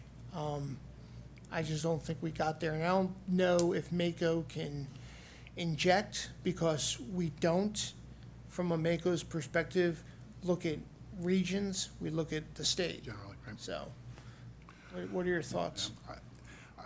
I think the biggest takeaway here is a lot of folks are going through the 101s of multi-state organizations like PJM, who 2 years ago, nobody would have understood the architecture of how we have regional authorities that try and look like, it probably doesn't make sense to have 50 entities that all stop right at each state line and talk about energy sufficiency in just New Jersey or in just Illinois or whatever. So the notion that these are multi-state regions and you think about them in a larger geography probably makes sense in the aggregate, but this is exactly where the rub is. That there's a massive need in Northern Virginia, and there's plenty of supply coming from Pennsylvania, and when you draw the line, you end up treading on land that's neither part of that chain, just part of this region, but the power that's been vested in PJM is absolutely enormous. And because the sufficiency on the grid is widely seen, like there's a lot of case law in the federal government that this is an essential public purpose. And those are the sort of things that knock down a lot of local considerations, to sometimes an alarming degree. So I'm not a lawyer, I don't have a background in this particular area, but just generally speaking, a lot of folks are getting need to be quick studies on the multi-state agreements and what we've invested in these power authorities. It's just a different player than even the governor of Maryland says, okay, I'm on board, I want to stop this, I want better research and evaluation, and the answer might end up being, sorry, who are you? Yeah. No, and that's exactly the way it feels. I mean, the governor's not against us, in trying to make a stand, but when you got PJM, that's a 14-state, they don't care about boundaries. What I'm asking is, from a MACO's perspective in discussing it, amongst all of us, it's one of those, what's good for the goose good for the gander, what's good for one or two of the communities is good for the state. What's bad for one or two of the communities, in this case, Baltimore County, Frederick, and Carroll, is not the message that we want to say, because the state becomes very vulnerable. This is just the beginning, and it could be 5 years, 10 years, whatever, but this is just the beginning of PJM or Big Brother pushing through Maryland. And I think, have to have stronger legislation that gives us a stronger voice. I don't know if that's federal law. I don't know. Maybe it is, but we need, and I guess, and I'll shut up after this, is how do we influence federal law from MACO? Because, and that may be something for MACO agenda, is have a federal day or two, and get Johnny and a couple others down there to say, these are the top priorities on our mind. So we have a similar situation setting up on the shore now. I don't know if you've read anything about it. It's kind of been, it's flying under the radar, but it's getting a little bit more momentum, especially with this new energy bill that is actually going to talk about that they can use natural gas as a power, as a source. A line coming up from Virginia through the Eastern Shore, gas line, natural gas line coming up through there, similar situation. They're going to pick where they want it, and that's where it's going to go. And it's the same but different, right? But I mean, I'm great with that, Ed. I know we're getting together next week. It is a conversation should be had, because I think a lot of these larger energy things are looming, and they're going to continue to loom until we can close that 40% import number. And I just found out the other day, and wasn't aware of it, that Delaware actually sits at 60%. So if you take two of the mid-Atlantic states that are that much of a deficit right next to each other, we're both in very vulnerable situations when it comes to energy costs. And I'll just say that because when this first started happening with the rate hikes, the biggest thing I thought about, I didn't think about my bill. I thought about all the people on fixed income, the elderly, those that aren't going to be able to withstand 9, 10, 15% increases in their bills on every 3 months. So and to Michael's point, we're 18 months out from the worst of this. So I think getting ahead of it in any kind of policy moving forward is a great idea. So one of the other big topics of discussion in Annapolis this session was Pimlico and the future of the horse racing industry, which is very important to Maryland. And obviously Carroll County's front and center with that. We've got the horse facility planned down in my district, so I take a keen interest in that. And it looks like the sale's scheduled for sometime in early July, and every anticipation is that's going to happen. But there still seems to be, I guess in my view, a little bit of swirl about this whole issue of where things are going to go, and I know there's some additional facilities that are on the market. So, I mean, what can you tell us about the future of that? Because, if anything, people just want certainty, and they want to know where things are headed, and it's just obviously an important part of the state and in our industries. So I'll offer just a little bit of kind of Annapolis inside baseball. This is not an area that MACo tends to focus on, big state level capital projects and so forth. But I can tell you the important wrinkle in political support for the big renewal of Pimlico and the investment and the investment in the horse racing industry. Surprisingly, the big news is the relocation of the Washington NFL team out of Maryland and into DC. There was a political compromise of sorts to say, okay, the Baltimore region gets a big win with a reinvestment in Pimlico and the area around there, and we can anchor that as a regional redevelopment enterprise. And that'll be a great thing for Baltimore senators, delegates, folks who are thinking about that region. And in Prince George's County, a large investment around a new stadium could have meant the same sort of thing. FBI, kind of tangential to that conversation, less certainty about that project than it felt maybe a year ago. So if what you want is certainty, I'd forecast choppy waters ahead. So I'm not trying to break news and say I know what's happening here. With the state in tough fiscal circumstances. I mean, everybody just a couple of weeks ago during the Preakness was talking about, this is the retirement of Old Hilltop and this particular facility, and we'll be back here in a few years with a renovation and so forth. Everybody's still saying the plan is full speed ahead. I just don't know. In this fiscal environment, is that one of the things that shows up on a list come September to say, can we really go and float $500 million of bonds for that project in an environment where interest rates are going to be unusually high? We might have to pay an extra premium because we just lost our AAA bond rating, and there's cash considerations for the next, for the years out. So, if you're looking for everything's on track, nothing to worry about, I'm not the guy to tell you that. I'm also not in the middle of this conversation. I'm not here trying to break news saying I know what's happening. So I think everything that has dollar signs of that magnitude attached, I have an asterisk right now because our footing just isn't very secure. Thank you.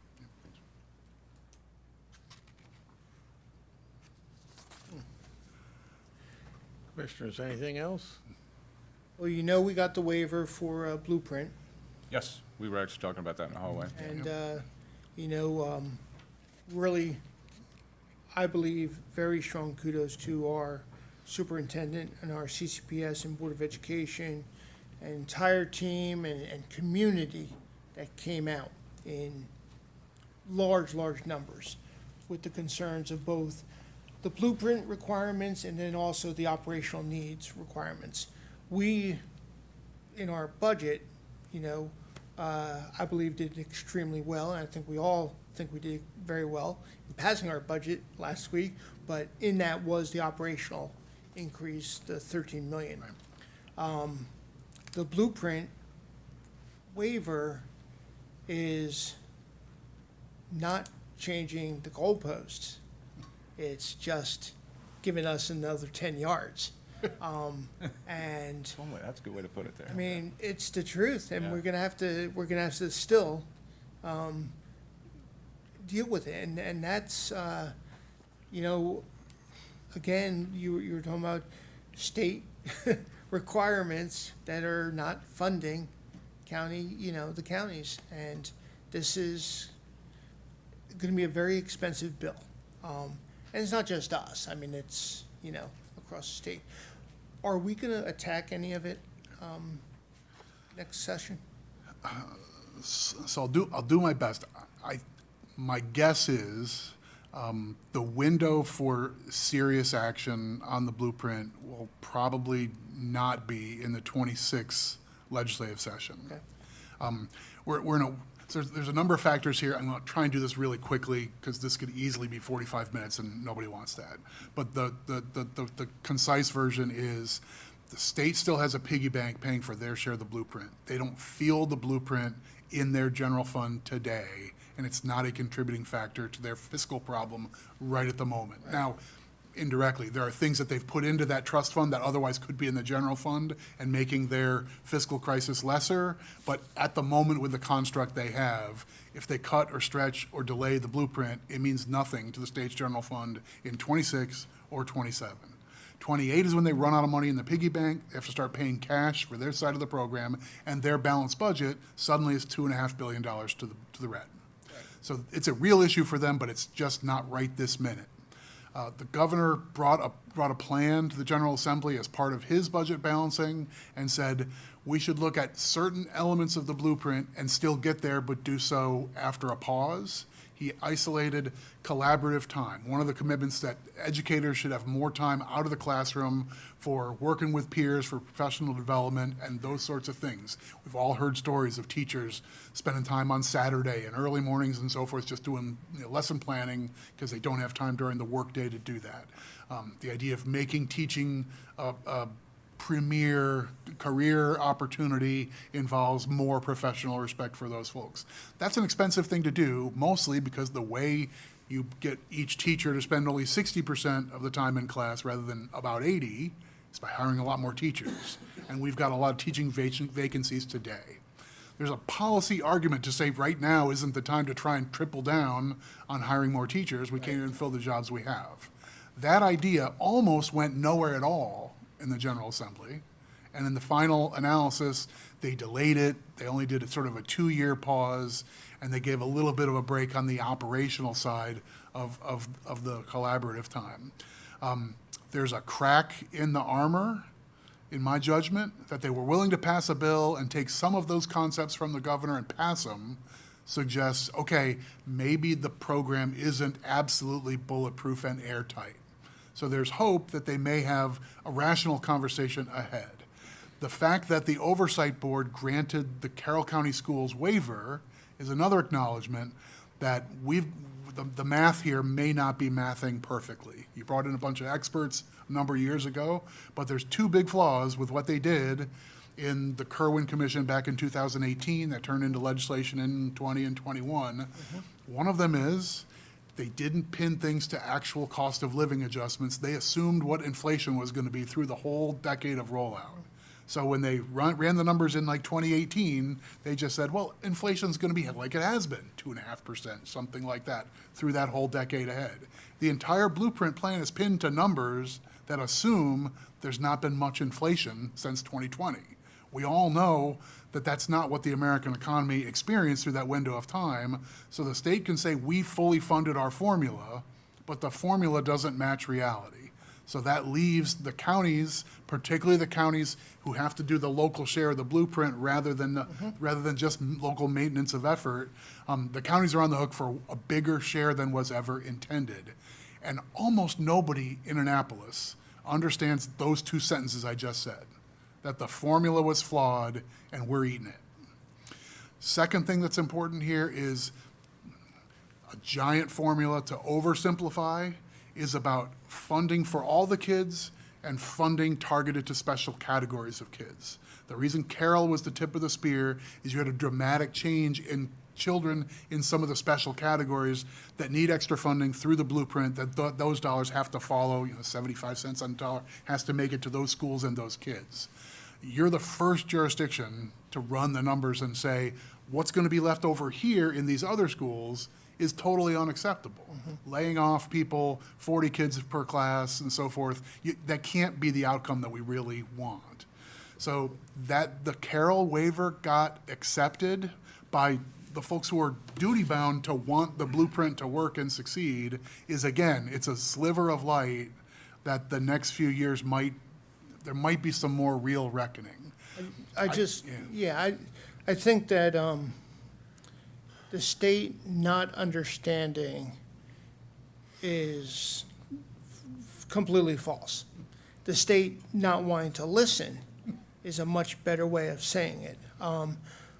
I mean, it's common, I won't say common sense, but, you have a requirement, you gotta pay for the requirement, you have to resource it. It sounds like what you're saying is the state's gonna kick it down the road 1 or 2 years before addressing it, which is completely counter to, the 6 Ps, prior preparation prevents piss poor performance. And we're gonna be in the exact same position in 2+ years, if the state doesn't address the concerns today. I mean, it is, like I said, we talk about herd of elephants. It's the herd of elephants in the room, and, I don't know what the solution is, except let's not talk about it today. Let's deal with it in 2 years, because we got the waiver for 2 years. I'm like, you gotta deal with it today, so. The political solution to this has to have room for a member of the General Assembly who voted for the blueprint. And to this day buys in that those end goals are where we want to get. Right. For them to say, I'm still for all those things, but I have room in my mind to also agree that when we did the numbers, we did this wrong and perhaps that wrong, and we maybe need to change them, or the timetable, or some of the implementation. But I still believe in those principles, but we can find a different path to get there. The governor has tried to use those words in public. He's come to the Mako events, tried to say those words, so he's trying to find that path. For legislative leaders to get there too is what it's going to take to get out of that rut. Yeah, I agree.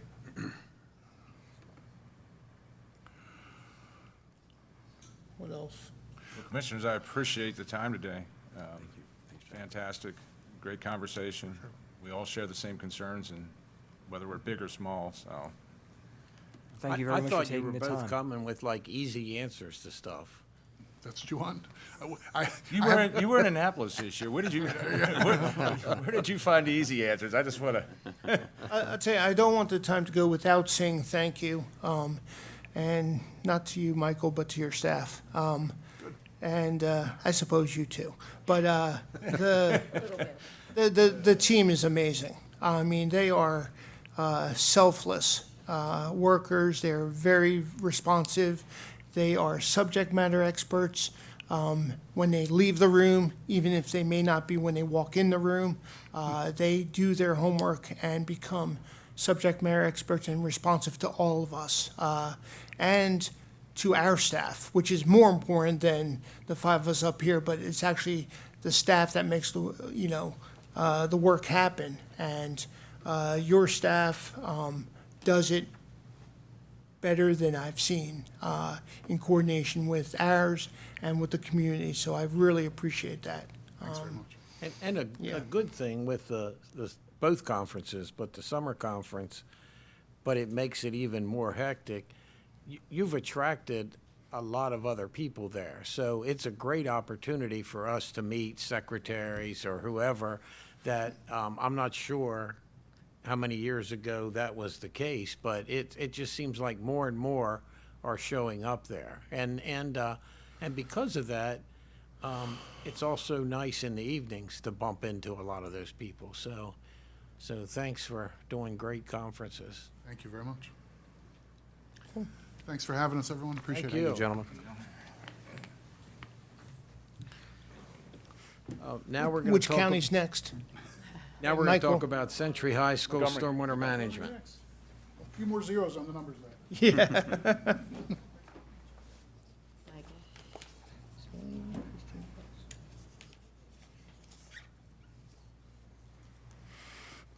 Morning, everybody. Morning. The Office of Procurement, in cooperation with the Bureau of Resource Management, requests your approval to award a contract for the Century High School Stormwater Management Retrofit Project to Kibler Construction Company, LLC, in the amount of $1,666,856. The Bureau of Resource Management solicited bids with four respondents. This project is partially funded through the state of Maryland. The amount is approved in the FY25 budget. So this is a retrofit of an existing stormwater facility at Century High School. We'll be converting it to a surface sand filter. We've been working closely with the Board of Ed through the planning and design process, and doing this project will provide 30 impervious acre credits towards our MS4 permit. Okay. I'm just, it's, I'll move, no, it's okay. I'll move the Board of Commissioners award contract for the Century High School Stormwater Management Retrofit Project to Kibler Construction Company, LLC, in the amount of $1,666,856. Second. I have a motion and a second. Any discussion, questions? All those in favor? Aye. Opposed? Thanks. Thank you. Now, approval to purchase for PFAS Phase 1 groundwater remedial investigation. Morning, gentlemen. Good morning. Morning. The Office of Procurement, in cooperation with the Department of Planning and Land Management, requests your approval to purchase the PFAS Phase 1 groundwater remedial investigation from Tetra Tech Incorporated in the amount of $238,106. This purchase is being made via a competitively bid contract that was awarded to Tetra Tech Incorporated. The amount is approved in the FY25 budget. Yes, good morning. We're simply here to answer any questions you may have. And just PFAS is polyfluoral alkyl. I was trying to remember this morning. Polyfluoral need to. alkyl. And polyfluoral alkyl substances. I was close, right? It's close enough. Can you say it backwards? I'll make a motion to approve the purchase of PFAS Phase 1 groundwater remedial investigation from Tetra Tech Incorporated in the amount of $238,106. Second. And I think I understand, but this was a county bid? Yes. This isn't a piggyback, how many bidders were there? Initially, I believe 7 when we did the first round of this. Yeah. And have we ever worked with this entity before? Yes, prior to that award in 2021, I don't believe so, but the work that they have been doing over the past 4 years has been very good, so we're very satisfied with with their work.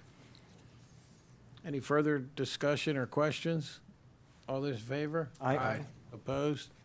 Thank you. All right, thank you very much. Now, add on a county easement.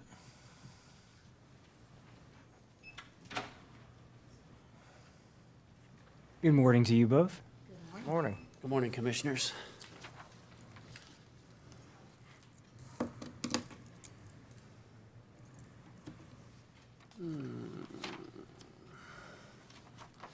All right, good to see you this morning. We appreciate your time and attention to this matter. I just wanted to let you know right out the bat that we're at 81,104 acres. Things are going well. We're looking to open up an application cycle in July, something that we hope you guys will mention closer to that time. Today, we're looking to exercise the option to add on to a county easement. This is the Connie Staub, formerly the Leonard Reddick property, east of Boss Church Road, south of Old Tawnytown Road and Union Bridge. The property is 16.35 acres, and at a cost of $106,438.50, which works out to $6,510 per acre, and we will be retiring all lot rights, which is 3 lot rights on this property. Here's the original county easement outlined in blue, the add-on outlined in yellow.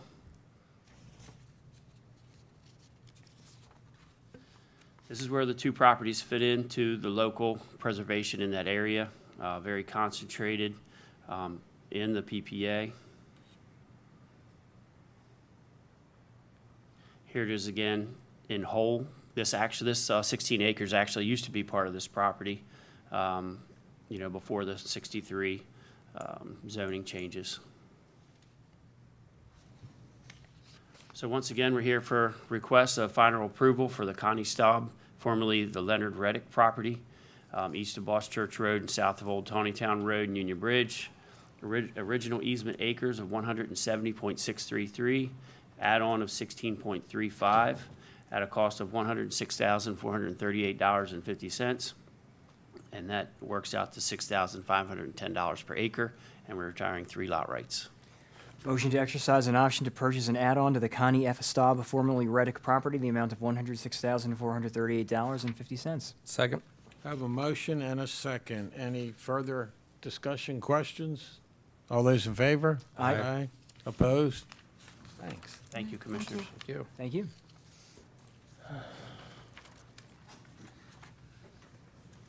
Now we're going to have HR tell us about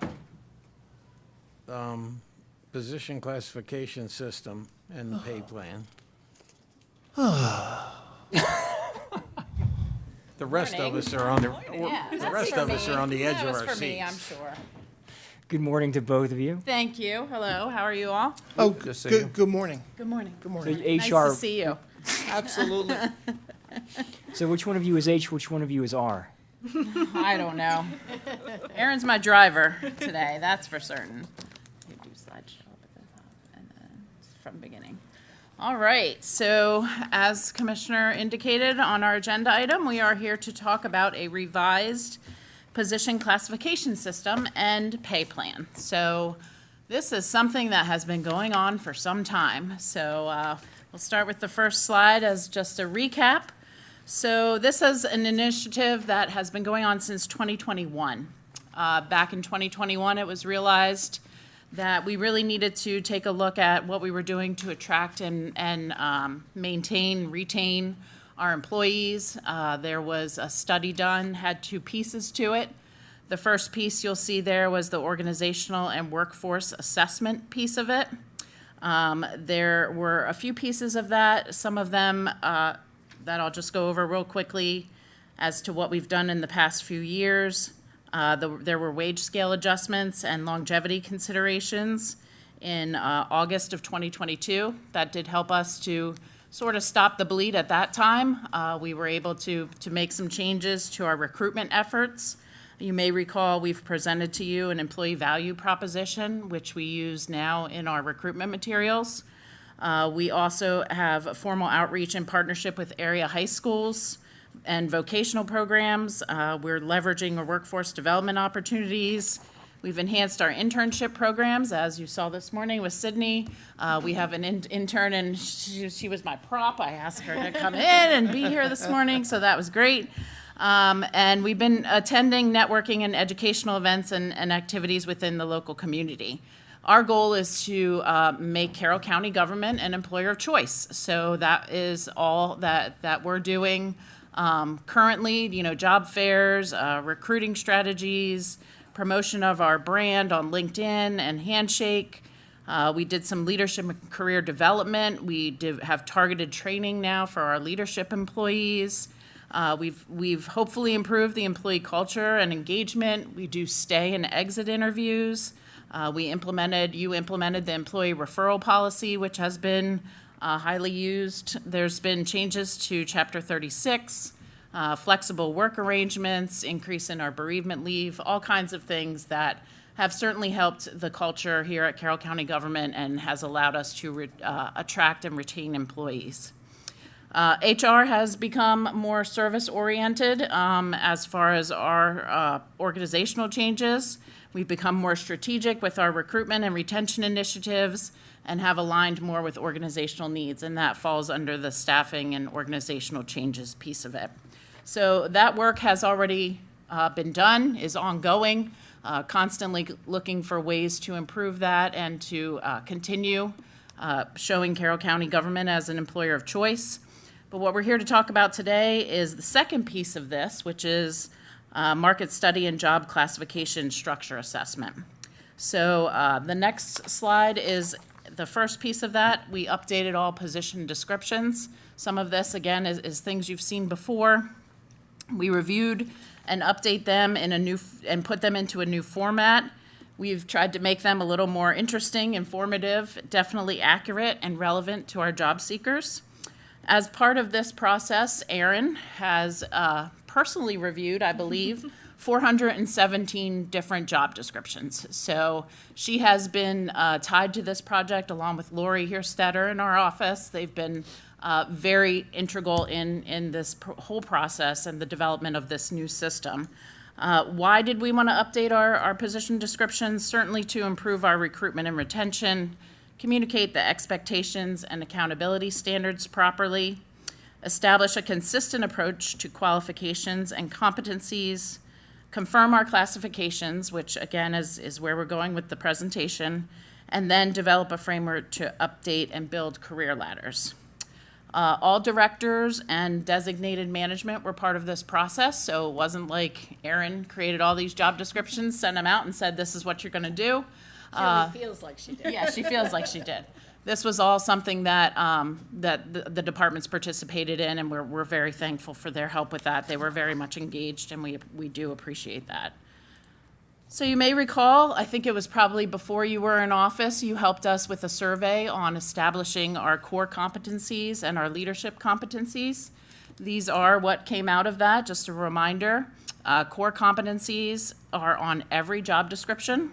They're general competencies that all employees must possess to enable us to achieve our mission and our vision. So they're collaborating with others, decision-making, and service excellence. And then our leadership competencies are on every job description that supervises someone. And they are exemplifying integrity, holistic thinking, and inspirational leadership.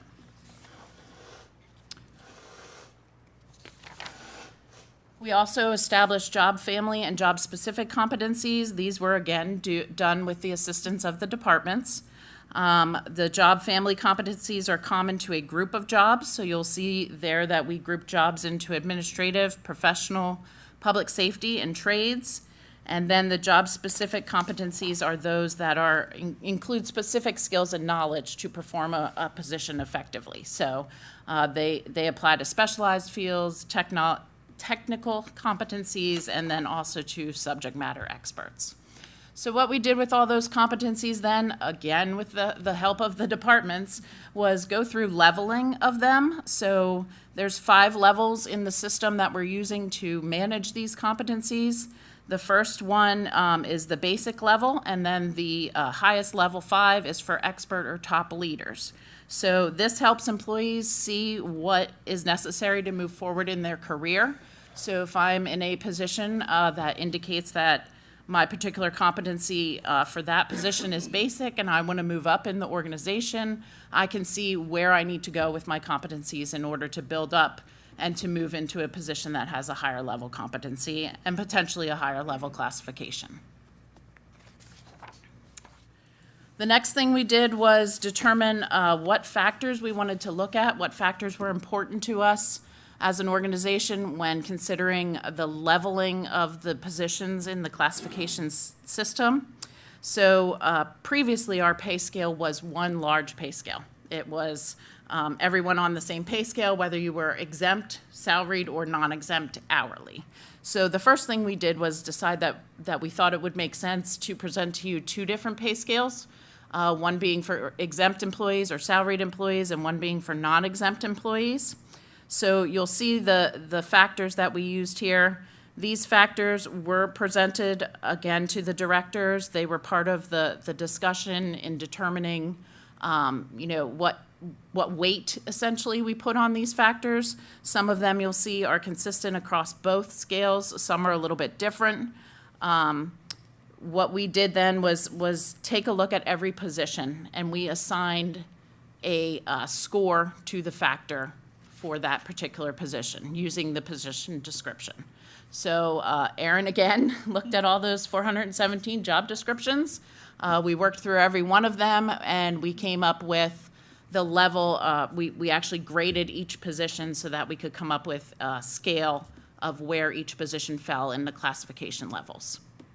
So these compensable factors that you've listed here, are these ranked according to the weight that they're given, or these happen to be just the order that you put them into the? Just the order that I put them into. They may be close to the percentage. I'm not sure, Commissioner. But yeah, they're just. See, I'm just curious because They're I've ranked, but not necessarily Yeah. in this order, correct? and the only reason, right, and the only reason I'm asking that, and I understand that you want to pay attention to certain things based on certain aspects of somebody's, I guess, capability. I've met people who, are very well educated, and to be frank, they're just, they don't know what they're talking about, right? Or, I've met people, all the years I worked home improvement and construction, I met people who didn't have a college degree, and they were incredibly intelligent people. And so I just want to make sure that we have some kind of flexibility to be able to determine and gauge somebody's abilities that's not specifically mathematically rated, because how do you go about determining something like that otherwise? Yeah. And do you want to add to what's on every job description, Aaron, in that area? So with rare exception, where a degree or a certain amount of experience is truly required, there is a note that a combination of education and experience may be considered. So if you have someone, like you said, who has, higher education but not a lot of experience, but meets all the other qualifications for the position, they can be considered. Or the flip side, someone who has a lot of experience but maybe not the educational background, again, if they meet the other qualifications, they could still be considered. Right, I'm very glad to hear that, because again, it's dealing with people one-on-one, and you got to take them one by one. So I'm glad to know that there's not some Barrier, maybe. Yeah. Barrier is a good word for it. Yeah, I was going to say some inflexibility, but barrier works better. Yeah, it's Thank you, become Roberta. interesting with the number of applications that we're receiving for some positions, because there's not that hard, fast, must need a bachelor's degree. So we've had, oh my gosh, over 200, I think, applicants for some of our clerical positions. Wow. So department staff are looking at all of them, because we can't necessarily say, okay, this pile doesn't meet and this pile does, because there could be some that are a combination.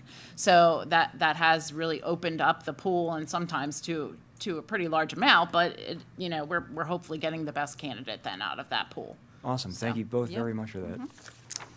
All right, so the big information here. These are our new classifications and pay grades. This is fixing, hopefully, not hope, I know, I hate that word, right? This is fixing decisions that have been made in the past for decades. Our goal is to create a coherent and consistent system. We based these classifications on where we graded all of the positions and broke them down into the different scales. Again, the goal was to put ourselves in a position to be able to attract and retain employees. So we grouped similar roles together based on those factors that were on the prior page. What we have here are 3 different scales as opposed to what we had before, which was really 2 when you add in fire and EMS. The current scale had 4 different groups to it. It was a generalized group, our deputy directors, our bureau chiefs, and then our directors. Those have all been eliminated and are completely replaced by this new scale. It splits the structure into exempt and non-exempt. And as I said previously, that was combined on one structure. Some of the changes that we made are we do have positions that were non-exempt, so they were hourly. We took a look at those and made our assessment, and then also had Employment Council look at those to determine whether or not they'd fall under the exempt qualifications for Fair Labor Standards Act. So there are positions that are moving from non-exempt to exempt status. And the three upper levels, which are the directors, deputy administrator, and county administrator, are combined into one level, which is the A900 level. So one of the things you can see here is the minimum for non-exempt. H100 is $18 an hour. Under the prior scale, that was $16.50. This brings us more in line with what we see out there when we walk into a Sheetz or a Wawa as far as the starting wage for somebody who's working in those environments. What else we've done in the classification scale is we've come to some titling consistency. So we had different titles all across the board in different levels. We might have a specialist or a technician in 2 or 3 different levels. So what we've tried to do is build consistency into the titling. And then we also took a look at the Department of Fire and EMS to be specific to their own pay grade. And there was an increase in the base rate for the paramedics as part of this scale. So what we have now is that this could positively affect some salaries of individuals that we have. Their positions might be out of the range, so they've got to come up to the minimum. So that is something that was in the budget prior to this year's budget that you just approved. It's not new money, it's money that's been in the budget. It's money that we're going to use to make sure that everybody is not below the minimum of their pay grade. How is overtime considered into this? So Rising overtime, the cost of overtime, right. you know, how's that work? So as far as I understand, the budgeting for overtime is a separate line item from the base rates. And what we looked at was the base rates for that, and management and budget has taken a look at what that cost will be across the board then. Does each directorate have a budget for overtime? That's why Ted's here. Is he here? Good. Not necessarily. We don't budget overtime as, here's a pot of money if you need overtime. We budget based on what's actually happening. So there are some parts of the organization where we know there's going to be overtime, and there's others where it either doesn't happen or almost never happens, and you would see that reflected in the budgets. Is this salary and these dollar amounts based on 40-hour week, you know, 5-day week, 40 hours? Yeah, the salaried amounts are based on 40-hour work weeks, Okay. the A scale. Those that go above 40 hours don't automatically get overtime. They do it on their good graces, or is it up to the directors to So we must. determine? And the reason is, this goes back many years when I was in command. During sequestration, we could not allow for overtime. And we actually had to force people to go from 40 hours, I think, to 32 hours. And we literally took away phones because they wanted to work. And I was like, you can't. We can't pay you. You can't break these rules. And we're not so hard and fast on 40 hours. I know that, you know, because we have an incredible workforce, very selfless, getting the job done. But should we be looking at, you know, our organization and say, can things be done in the 40-hour work week? If they can, if they can't, what needs to be adjusted to either pay grades and salaries or additional, you know, overtime? I mean, I think it's a legitimate question to ask. Keep in mind, the only people who are eligible to earn overtime are non-exempt and the uniformed. So exempt folks can't earn overtime or comp time in our structure. Okay, so I appreciate that. So that's most important to know. exempt, yeah, no, I definitely appreciate it. Exempt In the folks. commissioner employees.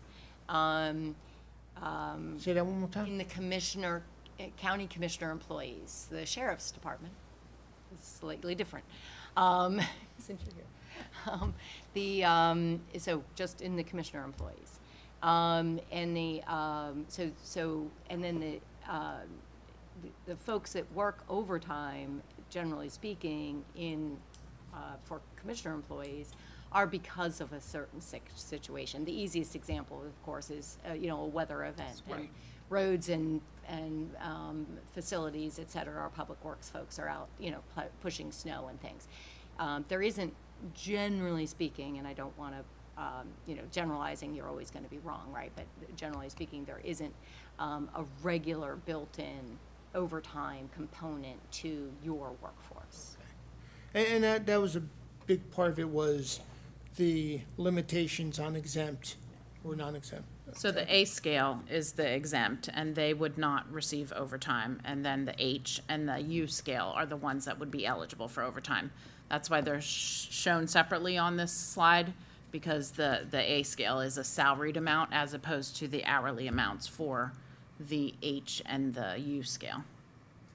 Okay, so you're really getting it more into budget questions than classification questions, and we can tackle this sometime, but just, again, the quick answer on this is, we know where overtime is likely to occur. Right. We try to budget appropriately for that. It gets monitored not just every year, but during the year. So we're always watching this, and there is no idea that just use whatever overtime you want. If we had an agency that the last 5 years has used $22,000 of overtime, and all of a sudden they look like they're on pace to spend $50,000, Right. we're going to be questioning what's going on here and making sure it's appropriate, or if not, getting something fixed. Yeah, okay. And the exempt, we have a lot of people that spend extra time and are at extra events, and they understand they're not eligible for overtime, and that's almost a factor into when they're hired or when they're take that position, that they know they're gonna, that's the whole idea of being salaried. And we have no understanding of comp time, or you work until 8 o'clock tonight, so you sleep in till 10 tomorrow, and that kind of, we don't do any of that either, correct? So hourly employees do have the option of taking comp time instead of overtime payment in dollar form. Exempt employees are paid to do a job, so to get a job done. Obviously, with an exempt position, there's a little bit more flexibility. You're not punching a time clock. The ability to flex is there for all of our employees. So hourly or salaried exempt, where an individual who is working extra or, may come in late the next day, that flexibility is there for anyone. That's one of the definite benefits that I think we've implemented in the past 4 or 5 years that has been positive and more used for our staff that are able to do that. But yeah. Do we have the opportunity to provide bonuses throughout the year? We could. I know it's a budget question, but is there discretionary dollars to provide? And You certainly can, legally and morally and all those other ways, yes, you could do it. Whether they're dollars or not, that's a different question. Right, we do not budget pots of bonus money. there's no slush fund to give out? I have to take it out of reserve for contingency. You would have to take it out of reserve for contingency. So your department directors don't have available to them a pot of money Discretionary that they could dollars. say, I want to Yeah. give you something extra.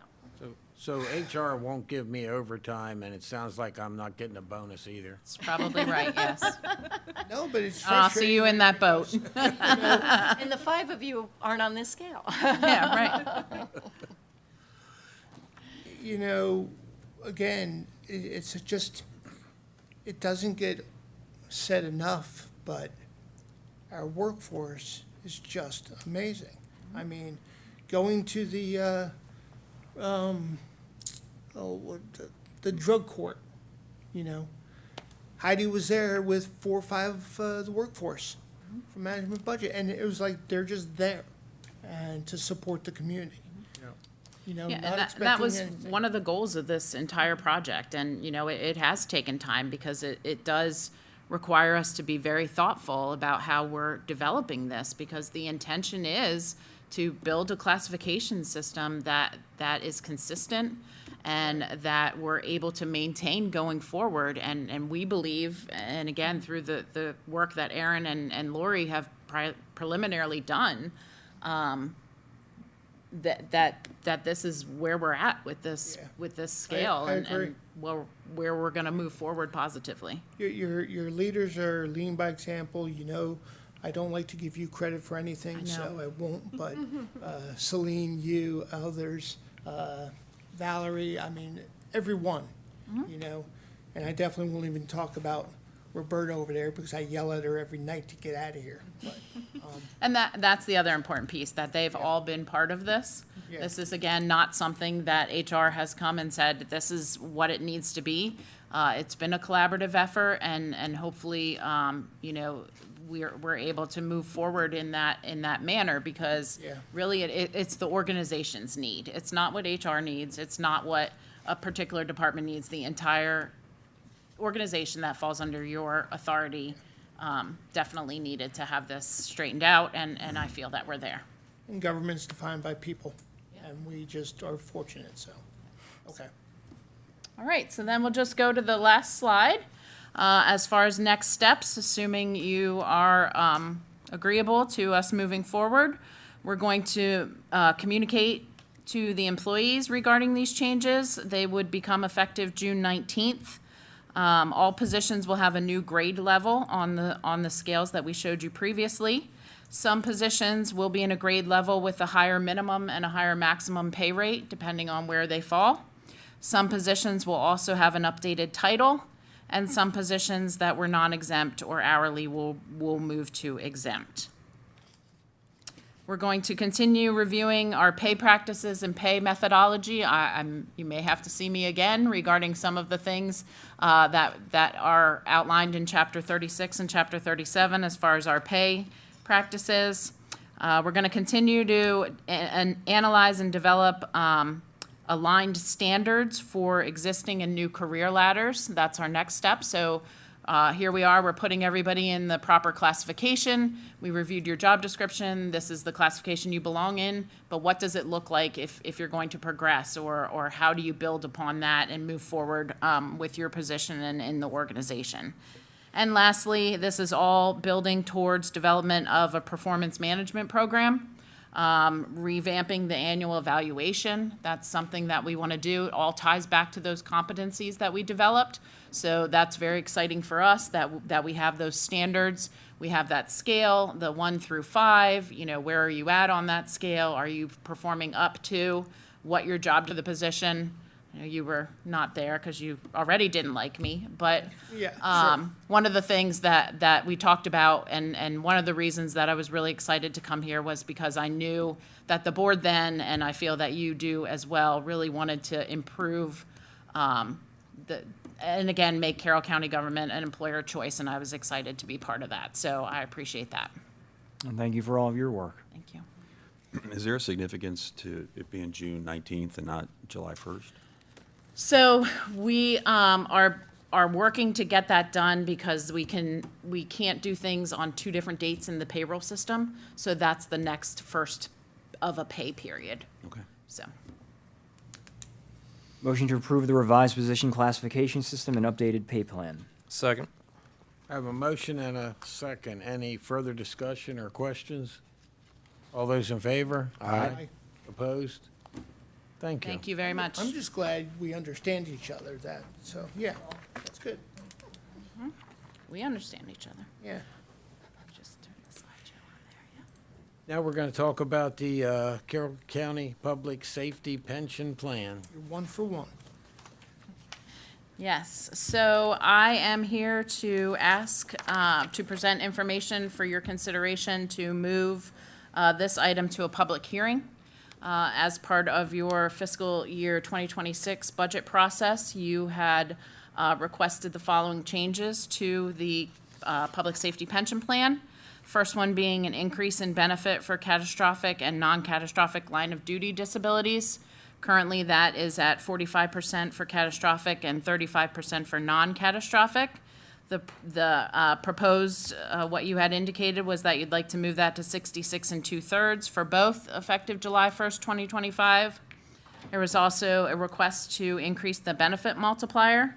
So the current is an average of 2.02 based on 25 years of service, and that's calculated on average compensation for each year of service. And you've requested to increase that to 2.5%, and that's for service time accrued post July 1st, 2025. Lastly, there was an increase in employee contribution, also effective July 1st, 2025. The current contribution from employees is 8%, and the proposed is 9% of base wages and/or salary. You also had requested implementation of DROP program, the Deferred Retirement Option Program. We will be back at a later date with that.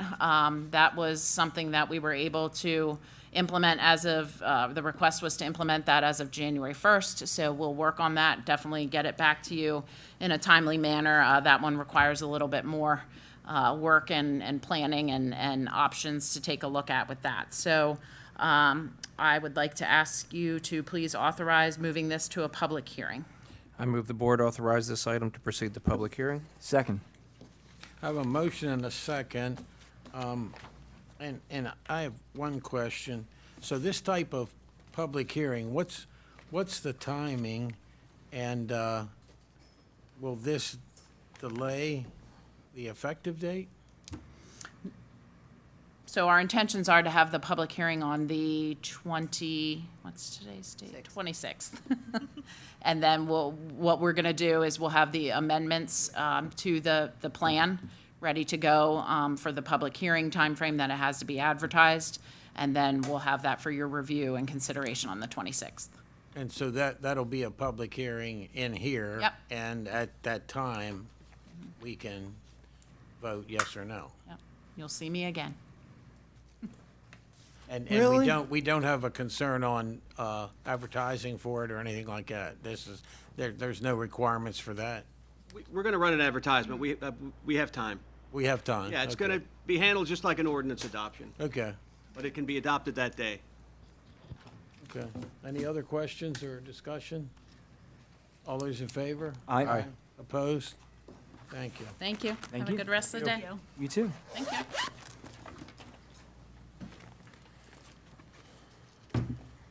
Now, third-party claims.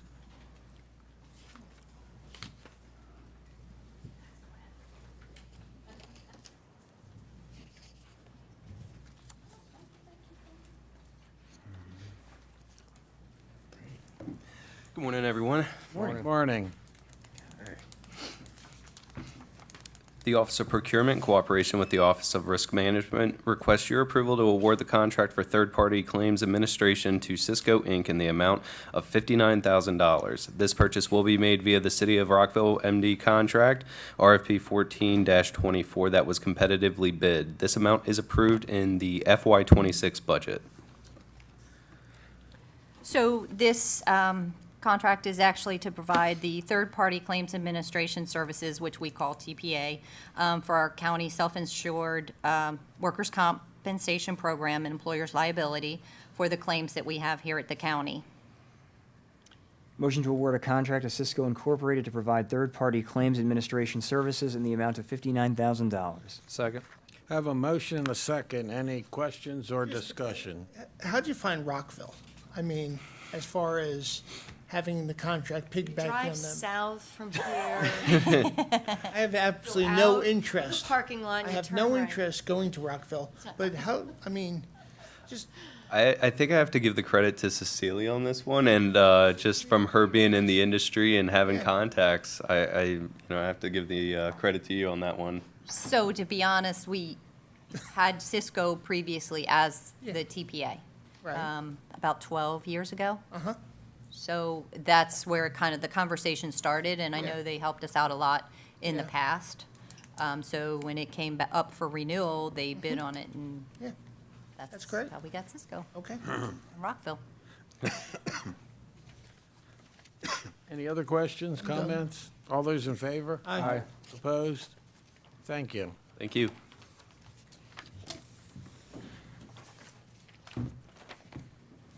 Approval to submit the application, accept an award for hazardous materials emergency preparedness. Good morning to both of you. Morning. Morning. It's been a busy morning. Don't go to Rockville, all right? Yeah. Yeah. Good morning, Commissioners. We're here this morning, Valerie Hawkins from Public Safety, and this is Jacob Hill, our Assistant Emergency Manager. We're here this morning to ask for your approval to apply for the 25-26 Hazardous Materials Emergency Preparedness Grant. This is funding that's provided on a yearly basis by the Department of Transportation Pipeline Hazardous Material Safety Administration. We traditionally use this in cooperation with the Department of Fire and EMS for hazardous materials training opportunities, and that's what we're proposing to use this funding for again if we were to receive it. The application requests $13,680 for those training initiatives. The performance period is October of this year through September of 2026, should we be awarded. There is a 25% match for this particular grant. We traditionally meet that match through previously budgeted funds as an in-kind contribution. So there's no additional county funding required. Motion to approve the 2025-2026 Hazardous Materials Emergency Preparedness Grant application to MDEM, as well as the acceptance of the grant funds if awarded. Second. Have a motion and a second. Any questions or discussion? All those in favor? Aye. Opposed? Thank you. Thank you. Thanks all. Now, Public Works is going to talk to us about pipelining on Enterprise Street. An enterprising endeavor. Well, I thought it was funny. It wasn't. There, I chuckled. I'm glad someone did. Absolutely not. Morning. Morning, everybody. The Office of Procurement, in cooperation with the Bureau of Roads Operations, requests your approval to encumber funds in the FY25 budget for the pipelining of 20 segments on Enterprise Street in Eldersburg in the amount of $250,000. This amount is an estimated amount that will allow for the completion of these projects over the next few months. Pleasance Construction Incorporated, the county's approved term contractor, will perform the work. This amount is within the adopted fiscal year 25 budget. Good morning. How are you guys today? Doing well, thank you. How are you? Good. So this project came across our desk, I must say about 2 or 3 years ago, and we've just been looking into how we were going to resolve this. And we came up with a plan that getting Pleasance to come in video every segment of these pipes. There's approximately 20 different segments down there along the business corridor down there on Enterprise Street. And they're all failing. They're getting old, and they all need to be videoed, and the majority of them will need to be lined.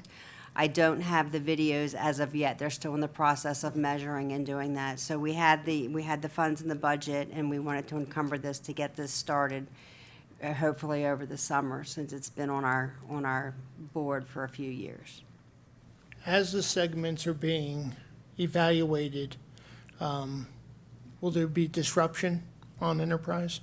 We will need to let the business owners, as they're being videoed, know. As they are being lined, possibly, but we'll let the business owners know what our schedule is and our plan to be there, to ask them not to park along the street. And we will work with the business owners down in that Well, area. it's just, there's a lot of, 18-wheelers that turn onto Enterprise. yes. Off Liberty Road.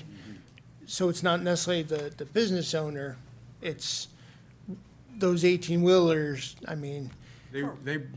they'll only take up one portion of the lane, so Yeah. they'll be able to get around. okay. Correct, and the first segments don't start up until Venture Way, so there's Okay. plenty of room for them to come off of. Off of Liberty. Yeah, off of Liberty to get onto there. Okay. Yeah, that's the only thoughts I have. I'll move the Board of Commissioners approve the encumbrance of FY '25 funds for the pipe lining on Enterprise Street to Pleasance Construction Incorporated in the amount of $250,000. Second.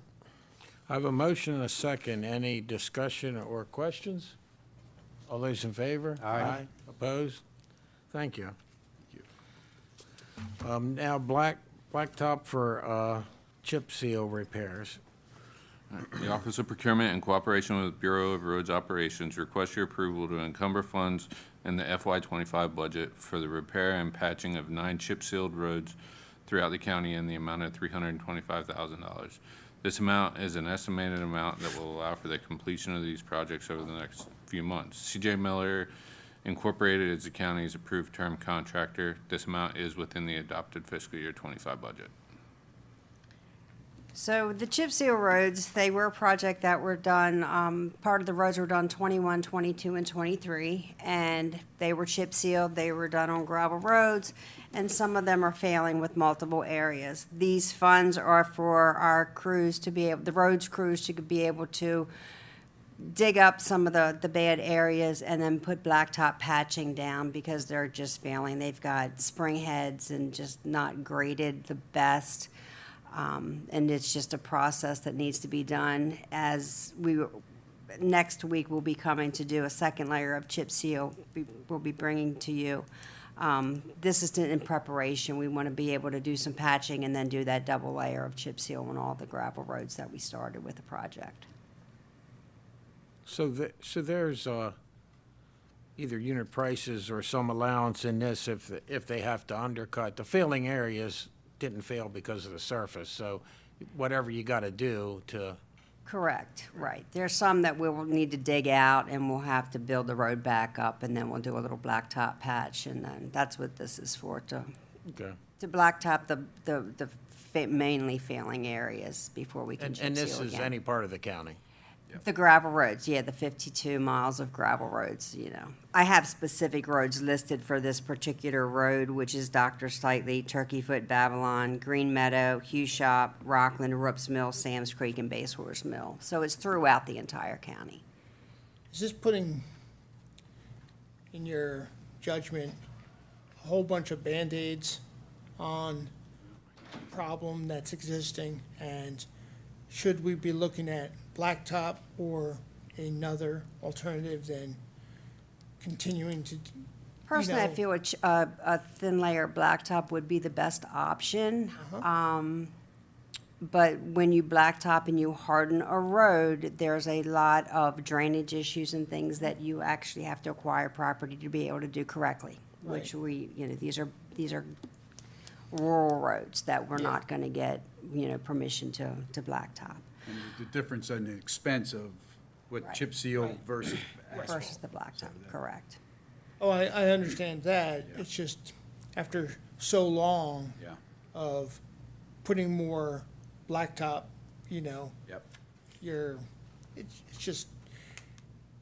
it's a inexpensive tactical solution, but in the long term.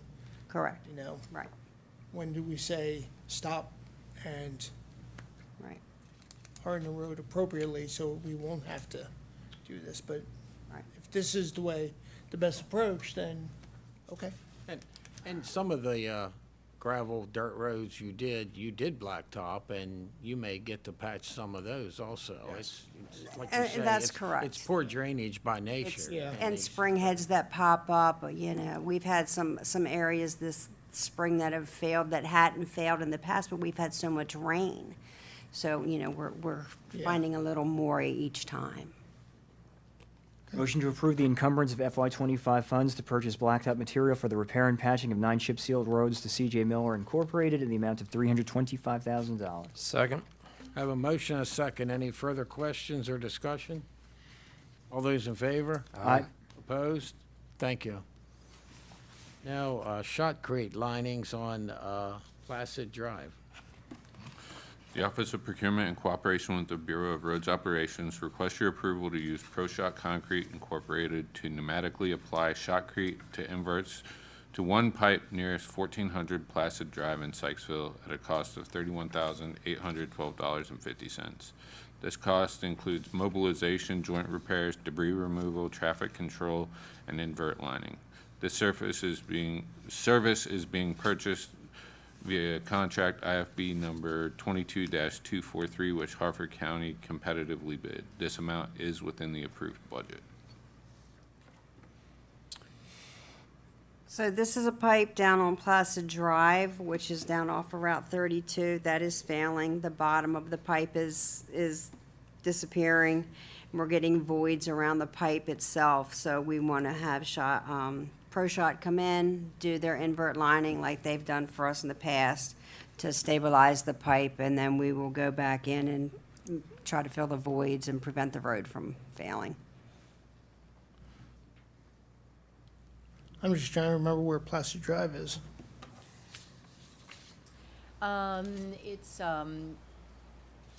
It's right past Chip, north Yes.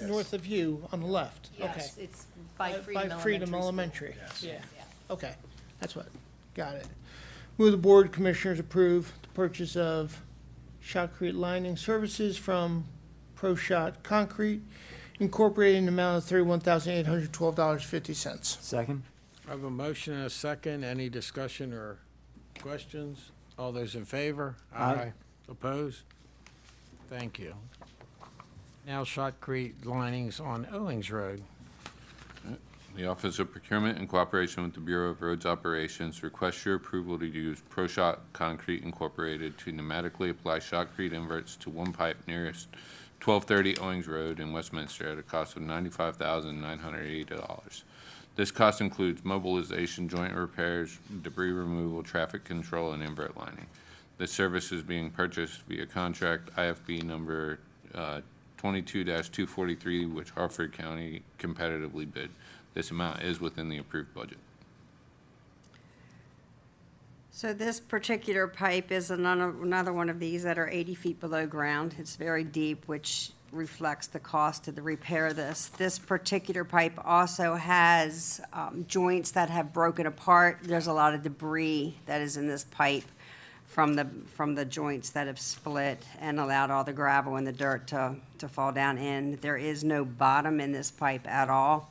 So ProShot will come in and they will do the wire in the bottom of it, and then they will shotcrete the pipe, and that will allow us to stabilize the road. I move the Board of Commissioners approve the purchase of shotcrete lining services from ProShot Concrete, Inc. in the amount of $95,980. Second. I have a motion and a second. Any discussion or questions? All those in favor? Aye. Opposed? You're going all over the county. Last but not least, shotcrete on Lee's Mill Road. All right. The Office of Procurement, in cooperation with the Bureau of Roads Operations, requests your approval to use ProShot Concrete Incorporated to pneumatically apply shotcrete to inverts on one pipe near 630 Lee's Mill Road in Hampstead at a cost of $34,056. This cost includes mobilization, stream diversion, traffic control, invert paving, and joint repairs.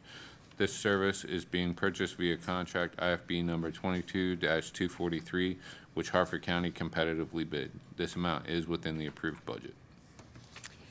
So now I'm in Area 2, or my Area 2, Commissioner Kyler's district.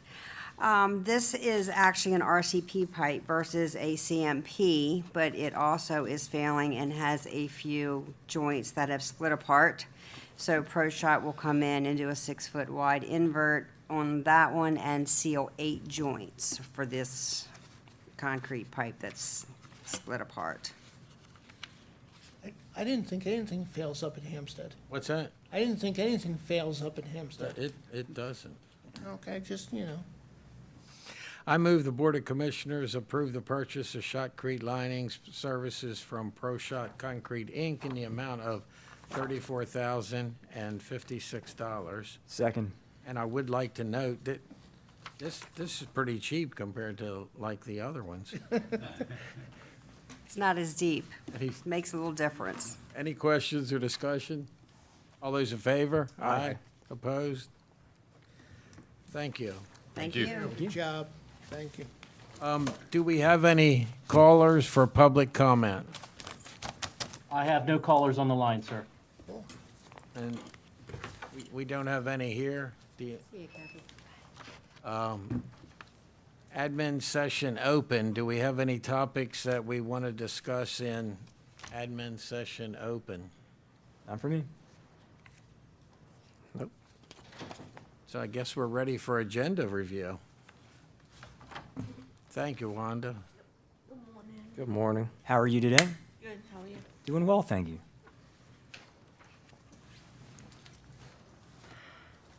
Okay, Monday, June 9th shows no activities. Tuesday, June 10th, Special Olympics Law Enforcement Torch Run at 11 a.m.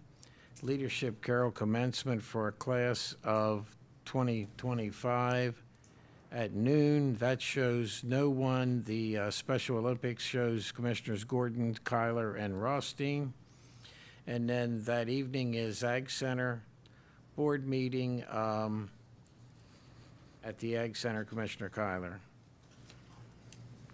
And I'm not no, the one in July has a conflict with a solar hearing. This one doesn't. Wednesday, Farm Museum Board meeting, Commissioner Vigliotti. At 1:30, Carroll County Sheriff's Correctional Academy class graduation, Commissioner Kyler. At 3 p.m., Governor's Workforce Development Board, Commissioner Rothstein. Board of Education meeting shows no commissioners. 6 p.m., Annual Farm Museum Advisory Board picnic, Commissioners Gordon, Kyler, and Rothstein. And you can put me down for that too, please, Wanda. Thank you very much. And on Thursday, Mako Spring Board Retreat, Kent Island Marina, Commissioner Rothstein. That doesn't sound like work. Yeah, it doesn't sound rough, does it? 8 a.m. Closed admin and 9 a.m. open session. Priority Carroll, Department of Rec and Parks. Recreation Month of July proclamation. And the 30th anniversary of Carroll County Equestrian Center. A grant approval to submit and then accept the award of a grant for Circuit Court. Spending authority, Problem Care Medical for the Sheriff's Office. Sorry, I lost focus. Approval of additional costs for program at the County Detention Center. Approval to purchase Hashawa replacement flooring. Proposed use for not in Carroll funding committed for opioid issues. Carroll County Infrastructure and Investment Fund transfer. Maintenance support and upkeep for Central Maryland Area Radio Communications. Multiple pages this week. Item 9, annual maintenance support and life cycle management. Uniform shirts and pants for fire EMS, cold weather parkas for fire and EMS, ballistic vests and helmets for fire and EMS, pool demolition at Carroll County Regional Airport. Did we talk about that recently? Was that, no, we haven't? Replacement for Upper Beckley'sville Road Bridge. And we talked about that. That almost must be a change or something. Culvert repairments, replacements, rebid, construction of new state's attorney's office, air conditioning for kennels at Carroll County Humane Society, chip seal surface treatment, shotcrete linings on Clees Mill Road, Chevrolet Equinox for approval of purchase for Department of Public Works, approval of purchase of Ford cattle truck, approval to purchase 3 Freightliners and 1 Freightliner dump truck, purchase and installation of a pole barn building at Hodges, purchase of valve insertion and line tapping equipment, Board of Elections audiovisual equipment, Board of Elections network infrastructure, and Cove physical security. Public comment, admin open, agenda review. At 6 p.m., Maryland Municipal League, Commissioners Gordon, Guerin, and Kyler. On Friday, Mako Spring Board Retreat, Commissioner Rothstein. Volunteer Appreciation Recognition Ceremony at the Farm Museum, Commissioners Gordon and Kyler. Bello, Every Step Counts at Dutter Park, Commissioner Kyler and Rothstein. And I think they do that once a year at 2 locations, and one of them has been in Carroll County. In the past, they did it at Man Valley High School, but it almost, they had people walking through parking lots and driveways that people were coming in and out of, so they've decided to go to a park. Fort George Mean Army's 250th birthday ball. You to be could determined. take that off. I'm not going to go to that. Okay.